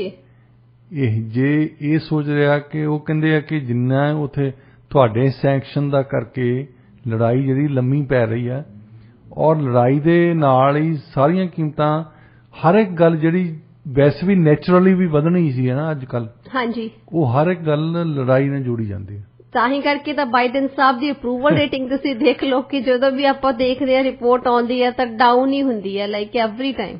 ਤੁਸੀਂ ਦੇਖੋ ਹੁਣ ਜਿਹੜੀ ਮੇਨ ਆਪੋਜੀਸ਼ਨ ਪਾਰਟੀ ਹੈ ਰਿਪਬਲਿਕਨਸ, ਉਹ ਕਦੇ ਵੀ, ਕੱਲ ਜੋ ਬਾਈਡਨ ਨੇ ਇਨਫਲੇਸ਼ਨ ਤੇ ਐਕਚੁਅਲੀ ਸਪੀਚ ਦਿੱਤੀ ਸੀ। ਹਾਂਜੀ। ਤਾਂ ਉਹਦੇ ਸਪੀਚ ਦੇ ਵਿੱਚ ਦੋ ਗੱਲਾਂ ਕੀਤੀਆਂ। ਇੱਕ ਤਾਂ ਉਹ ਕਹਿੰਦੇ ਕਿ ਪੈਂਡੈਮਿਕ ਕਰਕੇ ਮਹਿੰਗਾਈ ਹੋ ਗਈ ਹੈ, ਦੂਸਰੀ ਯੂਕਰੇਨ ਤੇ ਰਸ਼ੀਆ ਦੀ ਲੜਾਈ ਦਾ ਕਰਕੇ ਮਹਿੰਗਾਈ ਹੋ ਗਈ। ਉਸੇ ਵੇਲੇ ਰਿਪਬਲਿਕਨ ਪਾਰਟੀ ਦੇ ਜਿੰਨੇ ਕਾਂਗਰਸਮੈਨ ਸੀ, ਜਿੰਨੇ ਸੈਨੇਟਰ ਸੀ, ਉਹਨਾਂ ਨੇ ਸ਼ੁਰੂ ਕਰ ਦਿੱਤੀਆਂ ਆਪਣੀਆਂ ਟਵੀਟਸ। ਉਹਨਾਂ ਨੇ ਕਿਹਾ ਕਿ ਦੇਖੋ, ਇੱਕ ਪਾਸੇ ਤਾਂ ਪੈਸੇ ਲੈ ਰਿਹਾ ਹੈ ਆਪਣੇ ਅਮੀਰਾਂ ਤੋਂ, ਜਿਨ੍ਹਾਂ ਨੇ ਜੌਬਸ ਕ੍ਰੀਏਟ ਕਰਨੀਆਂ, ਉਹ ਉਹਨਾਂ ਦੇ ਹੱਕ 'ਚ ਹਨ। ਹਾਂਜੀ। ਉਹ ਕਹਿੰਦੇ ਉਹਨਾਂ ਦੇ ਟੈਕਸ ਨਹੀਂ ਲੱਗਣੇ ਚਾਹੀਦੇ ਜਿਹੜੇ ਜ਼ਿਆਦਾ ਪੈਸੇ ਬਣਾਉਂਦੇ ਆ ਜੀ, ਅਸੀਂ ਤਾਂ ਉਹਨਾਂ ਨੂੰ ਟੈਕਸ ਛੋੜ ਦਿੱਤੀ ਹੈ। ਤੇ ਇਹਨਾਂ ਨੇ ਬਿੱਲ ਪੇਸ਼ ਕੀਤਾ ਹੈ ਕਾਂਗਰਸ ਦੇ ਵਿੱਚ ਕਿ ਉਹਨਾਂ ਕੁਛ ਕੁ ਬੰਦਿਆਂ ਤੇ ਜ਼ਿਆਦਾ ਟੈਕਸ ਲੱਗਣਾ ਚਾਹੀਦਾ, ਪੈਸੇ ਹੋਰ ਲੈਣੇ ਚਾਹੀਦੇ ਉਹਨਾਂ ਦਾ। ਉਹਨਾਂ ਦਾ ਲੌਜਿਕ ਇਹ ਹੈ ਰਿਪਬਲਿਕਨ ਵਾਲਿਆਂ ਦਾ ਕਿ ਜੇ ਲੋਕਾਂ ਤੇ ਤੁਸੀਂ ਜ਼ਿਆਦਾ ਟੈਕਸ ਲਾਓਗੇ ਤਾਂ ਜਿਹੜੇ ਪੈਸੇ ਉਹਨਾਂ ਨੇ ਇਕਨੋਮੀ ਦੇ ਵਿੱਚ ਇਨਵੈਸਟ ਕਰਨੇ ਆ, ਜਿਹਨਾਂ ਨਾਲ ਜੌਬਸ ਕ੍ਰੀਏਟ ਹੋਣੀਆਂ ਆ, ਜਿਹਦੇ ਨਾਲ ਕੰਜ਼ਿਊਮਰ ਆਈਟਮਸ ਹੋਰ ਆਉਣੀਆਂ ਮਾਰਕੀਟ ਦੇ ਵਿੱਚ ਜੀ, ਉਹ ਤਾਂ ਤੁਹਾਡੀਆਂ ਟ੍ਰੈਜਰੀ ਦੇ ਵਿੱਚ ਆ ਜਾਣੇ ਆ ਜੀ, ਜਿਹਦਾ ਕੋਈ ਫਾਇਦਾ ਨਹੀਂ। ਹਾਂਜੀ। ਉਹ ਉਹਨਾਂ ਦਾ ਲੌਜਿਕ ਇਹ ਹੈ ਜੀ ਜੀ ਜੀ। ਤੇ ਉਹ ਕਹਿੰਦੇ ਵੀ ਝੂਠ ਸਾਰਿਆਂ ਨੇ ਲਿਖਿਆ, ਕਿੰਨਾ ਝੂਠ ਬੋਲ ਰਿਹਾ ਹੈ। ਇਸ ਚੀਜ਼ ਨੂੰ ਕਾਫੀ ਜ਼ਿਆਦਾ ਟਵੀਟ ਵੀ ਕੀਤਾ ਗਿਆ, ਰੀਟਵੀਟ ਵੀ ਕੀਤਾ ਗਿਆ। ਇਸ ਗੱਲ ਤੇ ਉਹਨਾਂ ਨੇ ਮੁੱਦੇ ਨੂੰ ਫੜ ਲਿਆ ਕਿ ਬੰਦੇ ਨੂੰ ਇਸ ਨੂੰ ਸਮਝ ਹੀ ਨਹੀਂ ਆ ਰਹੀ ਕਿ ਜਿਹੜੀਆਂ ਗੱਲਾਂ ਤੇ ਤੁਸੀਂ ਬਲੇਮ ਕਰਦੇ ਆ, ਉਹਨਾਂ ਗੱਲਾਂ ਤੇ ਤੁਸੀਂ ਤੇਲ ਪਾਉਣ ਲੱਗੇ ਆ। ਹਾਂਜੀ। ਪੈਂਡੈਮਿਕ ਦੀ ਗੱਲ ਹੈ ਤਾਂ ਪੈਂਡੈਮਿਕ ਅਜੇ ਤੱਕ CDC ਨੇ ਇਹ ਕਹਿਤਾ ਕਿ ਚਲੋ ਪੈਂਡੈਮਿਕ ਤਾਂ ਓਵਰ ਹੋ ਗਿਆ ਜੀ, ਪਰ ਅਜੇ ਤਾਈਂ ਜੋ ਬਾਈਡਨ ਇਹ ਕਹਿ ਰਿਹਾ ਸੀ ਕਿ ਇਕਨੋਮੀ ਪੂਰੀ ਤਾਂ ਨਹੀਂ ਖੋਲ ਰਿਹਾ ਕਿ ਅਜੇ ਪੈਂਡੈਮਿਕ ਹੈਗਾ ਆ। ਅੱਛਾ, ਦੂਸਰੇ ਪਾਸੇ ਉਹਨਾਂ ਦਾ ਇਹ ਸੀ ਸੁਝਾਅ ਯੂਕਰੇਨ ਵਾਲੇ ਫਸੇ ਰਹੋ, ਕਿਉਂਕਿ ਰਸ਼ੀਆ ਇਸੇ ਤਰ੍ਹਾਂ ਵੀਕ ਹੋਣਾ ਹੈ ਜੇ ਉੱਥੇ ਲੜਾਈ ਲੱਗੀ ਹੋਊਗੀ। ਤੇ ਜੇ ਉਹ ਤੁਸੀਂ ਬਲੇਮ ਕਰਦੇ ਆ ਉਹਨਾਂ ਦੀ ਲੜਾਈ ਨੂੰ ਇਨਫਲੇਸ਼ਨ ਲਈ, ਤੇ ਫਿਰ ਇਹ ਕੋਸ਼ਿਸ਼ ਕੀਤੀ ਜਾਣੀ ਚਾਹੀਦੀ ਕਿ ਲੜਾਈ ਖਤਮ ਕੀਤੀ ਜਾਵੇ। ਹਾਂਜੀ, ਹੁਣ ਤਾਂ ਲੋਕਾਂ ਨੇ ਇਹ ਵੀ ਕਹਿਣਾ ਸ਼ੁਰੂ ਕਰਤਾ ਰੂਬਲ ਦੀ ਕੀਮਤ ਵੱਧ ਰਹੀ ਹੈ, ਇਕਨੋਮੀ ਉਹਨਾਂ ਦੀ ਕੋਲੈਪਸ ਹੋਈ ਨਹੀਂ ਜਿੱਦਾਂ ਇਹ ਸੋਚਦੇ ਸੀ। ਰੂਬਲ ਤਾਂ ਸਟਰੋਂਗ ਰਿਹਾ ਉਹਨਾਂ ਦਾ। ਤੇ ਜਿਹੜੇ ਬੰਦੇ ਪਹਿਲਾਂ ਯੂਰਪੀਅਨ ਯੂਨੀਅਨ ਵਾਲੇ ਕਹਿੰਦੇ ਸੀ ਕਿ ਅਸੀਂ ਗੈਸ ਘੱਟ ਕਰ ਲੈਣਾ, ਹੁਣ ਉਹ ਕਹਿੰਦੇ ਆ ਕਿ ਗੈਸ ਜ਼ਿਆਦਾ ਲੈ ਕੇ ਅਸੀਂ ਦੂਸਰਿਆਂ ਦਾ ਜਿਨ੍ਹਾਂ ਦਾ ਬੰਦ ਕੀਤਾ ਉਹਨਾਂ ਨੂੰ ਵੀ ਸਪਲਾਈ ਕਰ ਦਿਆਂਗੇ। ਹਾਂਜੀ, ਇਹ ਇੱਕ ਨਵਾਂ ਤਰੀਕਾ ਆ ਸੈਂਕਸ਼ਨ ਦਾ ਜਿਹੜਾ ਉਹਨਾਂ ਨੇ ਡਿਸਾਈਡ ਕੀਤਾ ਯੂਰਪੀਅਨ ਯੂਨੀਅਨ ਨੇ ਬਰਸਲ ਦੇ ਵਿੱਚ। ਪੋਲੈਂਡ ਵਾਲਿਆਂ ਦੀ ਬੰਦ ਕੀਤੀ ਸੀ, ਬਲਗੇਰੀਆ ਵਾਲਿਆਂ ਦੀ ਉਹਨਾਂ ਨੇ ਗੈਸ ਬੰਦ ਕੀਤੀ ਸੀ, ਤੇ ਇਹਨਾਂ ਨੇ ਇਹ ਕਹਿੰਦੇ ਕਿ ਅਸੀਂ ਹੁਣ ਗੈਸ ਜ਼ਿਆਦਾ ਲੈਣਾ ਸ਼ੁਰੂ ਕਰ ਦੇਣਾ ਰਸ਼ੀਆ ਤੋਂ, ਤਾਂ ਉਸ ਗੈਸ ਦੇ ਵਿੱਚੋਂ ਅਸੀਂ ਪੋਲੈਂਡ ਤੇ ਬਲਗੇਰੀਆ ਨੂੰ ਵੀ ਦੇਵਾਂਗੇ ਜੀ। ਇਹ ਇੱਕ ਨਵਾਂ ਹੀ ਤਰੀਕਾ ਆ। ਹਾਂਜੀ, ਕਿ ਅਸੀਂ ਜ਼ਿਆਦਾ ਕਿਸੇ ਤੋਂ ਸਮਾਨ ਲੈ ਕੇ ਫਿਰ ਸੈਂਕਸ਼ਨ ਜ਼ਿਆਦਾ ਵਧੀਆ ਹੋਣੇ। ਸੈਂਕਸ਼ਨ ਦਾ ਤੁਸੀਂ ਇੱਕ ਪਾਸੇ ਤਾਂ ਕਹਿੰਦੇ ਆ ਕਿ ਸੈਂਕਸ਼ਨ ਲੱਗਣਗੇ ਤਾਂ ਇਹ ਰਸ਼ੀਆ ਦੀ ਇਕਨੋਮੀ ਵੀਕ ਹੋਊਗੀ ਜੀ। ਜੇ ਤੁਸੀਂ ਹੋਰ ਸਮਾਨ ਖਰੀਦ ਰਹੇ ਆ ਉਹਨਾਂ ਤਾਂ ਵੀਕ ਨਹੀਂ ਹੋਣੀ ਉਹਨਾਂ ਦੀ। ਨਾਲੇ ਵੈਸੇ ਵੀ ਉਲਟੀ ਅਸਰ ਹੋਇਆ ਡਾਕਟਰ ਸਾਹਿਬ, ਆਪਾਂ ਦੇਖਿਆ ਹੀ ਆ ਸੈਂਕਸ਼ਨਸ ਦਾ ਕੋਈ ਅਸਰ ਨਹੀਂ ਹੋਇਆ। ਪਰ ਹੁਣ ਜਿਹੜਾ ਲੋਕੀ ਸੋਚਣ ਲੱਗ ਪਏ ਕਿ ਉਹਨਾਂ ਸੈਂਕਸ਼ਨ ਦਾ ਸਾਡੇ ਤੇ ਅਸਰ ਹੋ ਰਿਹਾ। ਹਾਂਜੀ, ਆ ਜਿਹੜੀ ਹੁਣ ਸਕਾਟਿਸ਼ ਲੀਡਰ ਨੇ ਗੱਲ ਕੀਤੀ, CEO ਨੇ ਗੱਲ ਕੀਤੀ ਆ, ਉਹਨੇ ਵੀ ਇਹ ਕਿਹਾ ਕਿ ਸੈਂਕਸ਼ਨ ਦਾ ਉਲਟਾ ਅਸਰ ਸਾਡੇ ਤੇ ਹੋ ਰਿਹਾ ਜੀ। ਜੀ, ਉਹਨਾਂ ਦਾ ਕਰਕੇ ਸਾਡੇ ਜਿਹੜੀ ਬਿਜਲੀ ਦੇ ਬਿੱਲ ਜ਼ਿਆਦਾ ਹੋ ਗਏ ਆ, ਸਾਡੇ ਹੀਟ ਨਹੀਂ ਲੋਕੀ ਲਾਉਂਦੇ। ਹੁਣ ਅਗਲੇ ਸਾਲ ਨੂੰ ਜਦ ਠੰਡ ਹੋਣੀ ਆ ਤਾਂ ਹੀਟ ਨਾ ਹੋਈ ਘਰ ਦੇ ਵਿੱਚ ਤਾਂ ਲੋਕੀ ਕੀ ਕਹਿਣਗੇ? ਇਲੈਕਸ਼ਨ ਆਉਣ ਵਾਲੀ ਆ ਜੀ। ਇਲੈਕਸ਼ਨ ਤੋਂ ਜ਼ਿਆਦਾ ਡਰਦੇ ਆ ਵੈਸੇ। ਇਲੈਕਸ਼ਨ ਦਾ ਹੀ ਡਰ ਆ ਡਾਕਟਰ ਸਾਹਿਬ, ਕੁਰਸੀ ਦਾ ਹੀ ਡਰ ਆ। ਜਿਨ੍ਹਾਂ ਨੂੰ ਇਲੈਕਸ਼ਨ ਆਉਂਦੀ ਆ ਉੱਥੇ ਡਿਸਕਸ਼ਨ ਚੱਲਦੀ ਆ। ਜਿੱਥੇ ਹਾਲੇ 2-4 ਸਾਲ ਪਏ ਆ, ਜਿੱਦਾਂ BC 'ਚ ਪਏ ਆ, ਇਹ ਸੁਸਰੀ ਵਾਂਗੂ ਸੁੱਤੇ ਪਏ। ਹਾਂਜੀ, ਚੁੱਪ ਕਰਕੇ ਬੈਠੇ ਆ ਜੀ, ਗੱਲ ਨਹੀਂ ਕਰਦੇ ਕਿਉਂਕਿ ਹਜੇ 2 ਸਾਲ ਰਹਿੰਦੇ ਆ ਇਲੈਕਸ਼ਨ ਦੇ ਵਿੱਚ। ਹਾਂਜੀ, ਅਗਲੇ ਸਾਲ ਇਹਨਾਂ ਨੂੰ ਆਸ ਆ, ਔਰ ਇਹ ਪਤਾ ਵੀ ਨਹੀਂ ਹੁੰਦਾ ਸਮੇਂ ਦਾ, ਅਗਲੇ ਸਾਲ ਨੂੰ ਇਨਫਲੇਸ਼ਨ ਘਟ ਜਾਊਗੀ ਤੇ ਫਿਰ ਉਹਨਾਂ ਨੂੰ ਲੱਗੂਗਾ ਚੱਲ ਠੀਕ ਹੈ, ਐਤਕੀ ਸਾਲ ਰਹਿ ਗਿਆ, ਹੁਣ ਸਾਲ ਦੇ ਵਿੱਚ ਸਭ ਕੁਝ ਬਦਲ ਜਾਣਾ ਜੀ। ਪਰ ਇਸ ਵੇਲੇ ਅਮਰੀਕਨਜ਼ ਨੂੰ ਫਿਕਰ ਇਹ ਆ ਕਿ ਇਲੈਕਸ਼ਨ ਤਾਂ ਨਵੰਬਰ ਦੇ ਵਿੱਚ ਆ ਗਈ। ਹਾਂਜੀ, ਔਰ ਨਵੰਬਰ ਦੇ ਵਿੱਚ ਜਿਹੜੀ ਇਸ਼ੂ ਮਿਲੀ ਸੀ ਉਹਨਾਂ ਦੇ ਹੱਥ 'ਚ ਲੱਗੀ ਸੀ, ਉਹ ਇੱਕ ਲੀਕ ਵਾਲੀ ਭਾਵੇਂ ਲੀਕ ਡਾਕੂਮੈਂਟ ਆ। ਇਹਨਾਂ ਨੂੰ ਲੱਗਾ ਕਿ ਇਸ਼ੂ ਤਾਂ ਬਣ ਗਈ ਨਾ ਇੱਕ। ਇਹਨਾਂ ਨੂੰ ਤਾਂ ਬੜੀ ਖੁਸ਼ੀ ਹੋਈ ਸੀ ਕਿ ਕੋਈ ਇਸ਼ੂ ਸਾਡੇ ਹੱਥ ਲੱਗ ਗਿਆ। ਤੇ ਹੁਣ ਪੋਲਸਟਰਸ ਤੇ ਐਨਾਲਿਸਟ ਇਹ ਕਹਿੰਦੇ ਆ ਕਿ ਉਸ ਇਸ਼ੂ ਨੇ ਵੀ ਬਚਾਉਣਾ ਨਹੀਂ ਇਹਨਾਂ ਨੂੰ। ਹਾਂਜੀ, ਰਿਪੋਰਟ ਆਈ ਸੀ ਇਨਫਲੇਸ਼ਨ ਜਿਹੜੀ ਨੰਬਰ 1 ਇਸ਼ੂ ਬਣ ਗਈ ਜੀ। ਉੱਥੇ ਕਹਿਣਾ ਸੀਗਾ ਜੀ ਐਨਾਲਿਸਟ ਦਾ ਕਿ ਬਾਈਡਨ ਜਿੱਧਰ ਨੂੰ ਮਰਜ਼ੀ ਦੌੜ ਲੈ ਬਚ ਨਹੀਂ ਸਕਦਾ, ਹੁਣ ਉਹ ਬੁਰੇ ਫਸੇ ਜੀ। ਬਿਲਕੁਲ। ਤੇ ਡਾਕਟਰ ਸਾਹਿਬ ਇਸ ਦੇ ਨਾਲ ਹੀ ਸਮਾਂ ਹੋ ਗਿਆ ਅੱਜ ਦੇ ਵਿਚਾਰ ਦਾ। ਆਪਣੇ ਸਰੋਤਿਆਂ ਨੂੰ ਅੱਜ ਦਾ ਵਿਚਾਰ ਵੀ ਦੱਸ ਦਿਓ ਜੀ। ਕਹਿੰਦੇ ਹੁੰਦੇ ਜਿਸ ਕੋਲ ਕੁੱਤਾ ਹੋਵੇ ਨਾ ਉਹਨੂੰ ਆਪ ਭੌਂਕਣ ਦੀ ਲੋੜ ਨਹੀਂ ਪੈਂਦੀ। ਬਿਲਕੁਲ ਠੀਕ। ਇਸੇ ਨੋਟ ਤੇ ਅਸੀਂ ਅੱਜ ਦੇ ਪ੍ਰੋਗਰਾਮ ਦੀ ਇੱਥੇ ਹੀ ਸਮਾਪਤੀ ਕਰਦੇ ਹਾਂ। ਪ੍ਰੋਗਰਾਮ ਤੁਹਾਨੂੰ ਕਿਹੋ ਜਿਹਾ ਲੱਗਿਆ ਸਾਨੂੰ ਦੱਸਣਾ ਜ਼ਰੂਰ। ਕਾਲ ਕਰ ਸਕਦੇ ਹੋ 6045929191 ਤੇ 6045929191 ਤੇ ਇਸ ਤੋਂ ਇਲਾਵਾ ਤੁਸੀਂ ਸਾਨੂੰ ਸਾਡੇ ਸੋਸ਼ਲ ਮੀਡੀਆ ਹੈਂਡਲਸ ਤੇ ਮੈਸੇਜ ਕਰਕੇ ਵੀ ਦੱਸ ਸਕਦੇ ਹੋ। ਫੇਸਬੁੱਕ, ਟਵਿੱਟਰ ਤੇ ਇੰਸਟਾਗ੍ਰਾਮ ਹੈ ਜੀ ਰੇਡੀਓ ਇੰਡੀਆ 1110 ਦੇ ਨਾਂ ਹੇਠ। ਤੁਸੀਂ ਕੋਈ ਸੁਝਾਅ ਦੇਣਾ ਚਾਹੁੰਦੇ you are more than welcome. ਤੁਹਾਡੇ ਸੁਝਾਵਾਂ ਦੇ ਨਾਲ ਅਸੀਂ ਆਪਣੇ ਪ੍ਰੋਗਰਾਮ ਨੂੰ ਹੋਰ ਵੀ ਜ਼ਿਆਦਾ ਬਿਹਤਰ ਬਣਾ ਸਕਦੇ ਹਾਂ। ਤੁਸੀਂ ਸਾਨੂੰ ਈਮੇਲ ਵੀ ਲਿਖ ਸਕਦੇ ਹੋ info@radioindia.ca info@radioindia.ca। ਪ੍ਰੋਗਰਾਮ 'ਚ ਸਾਥ ਦੇਣ ਲਈ ਬਹੁਤ ਬਹੁਤ ਸ਼ੁਕਰੀਆ। Thank you so much for joining.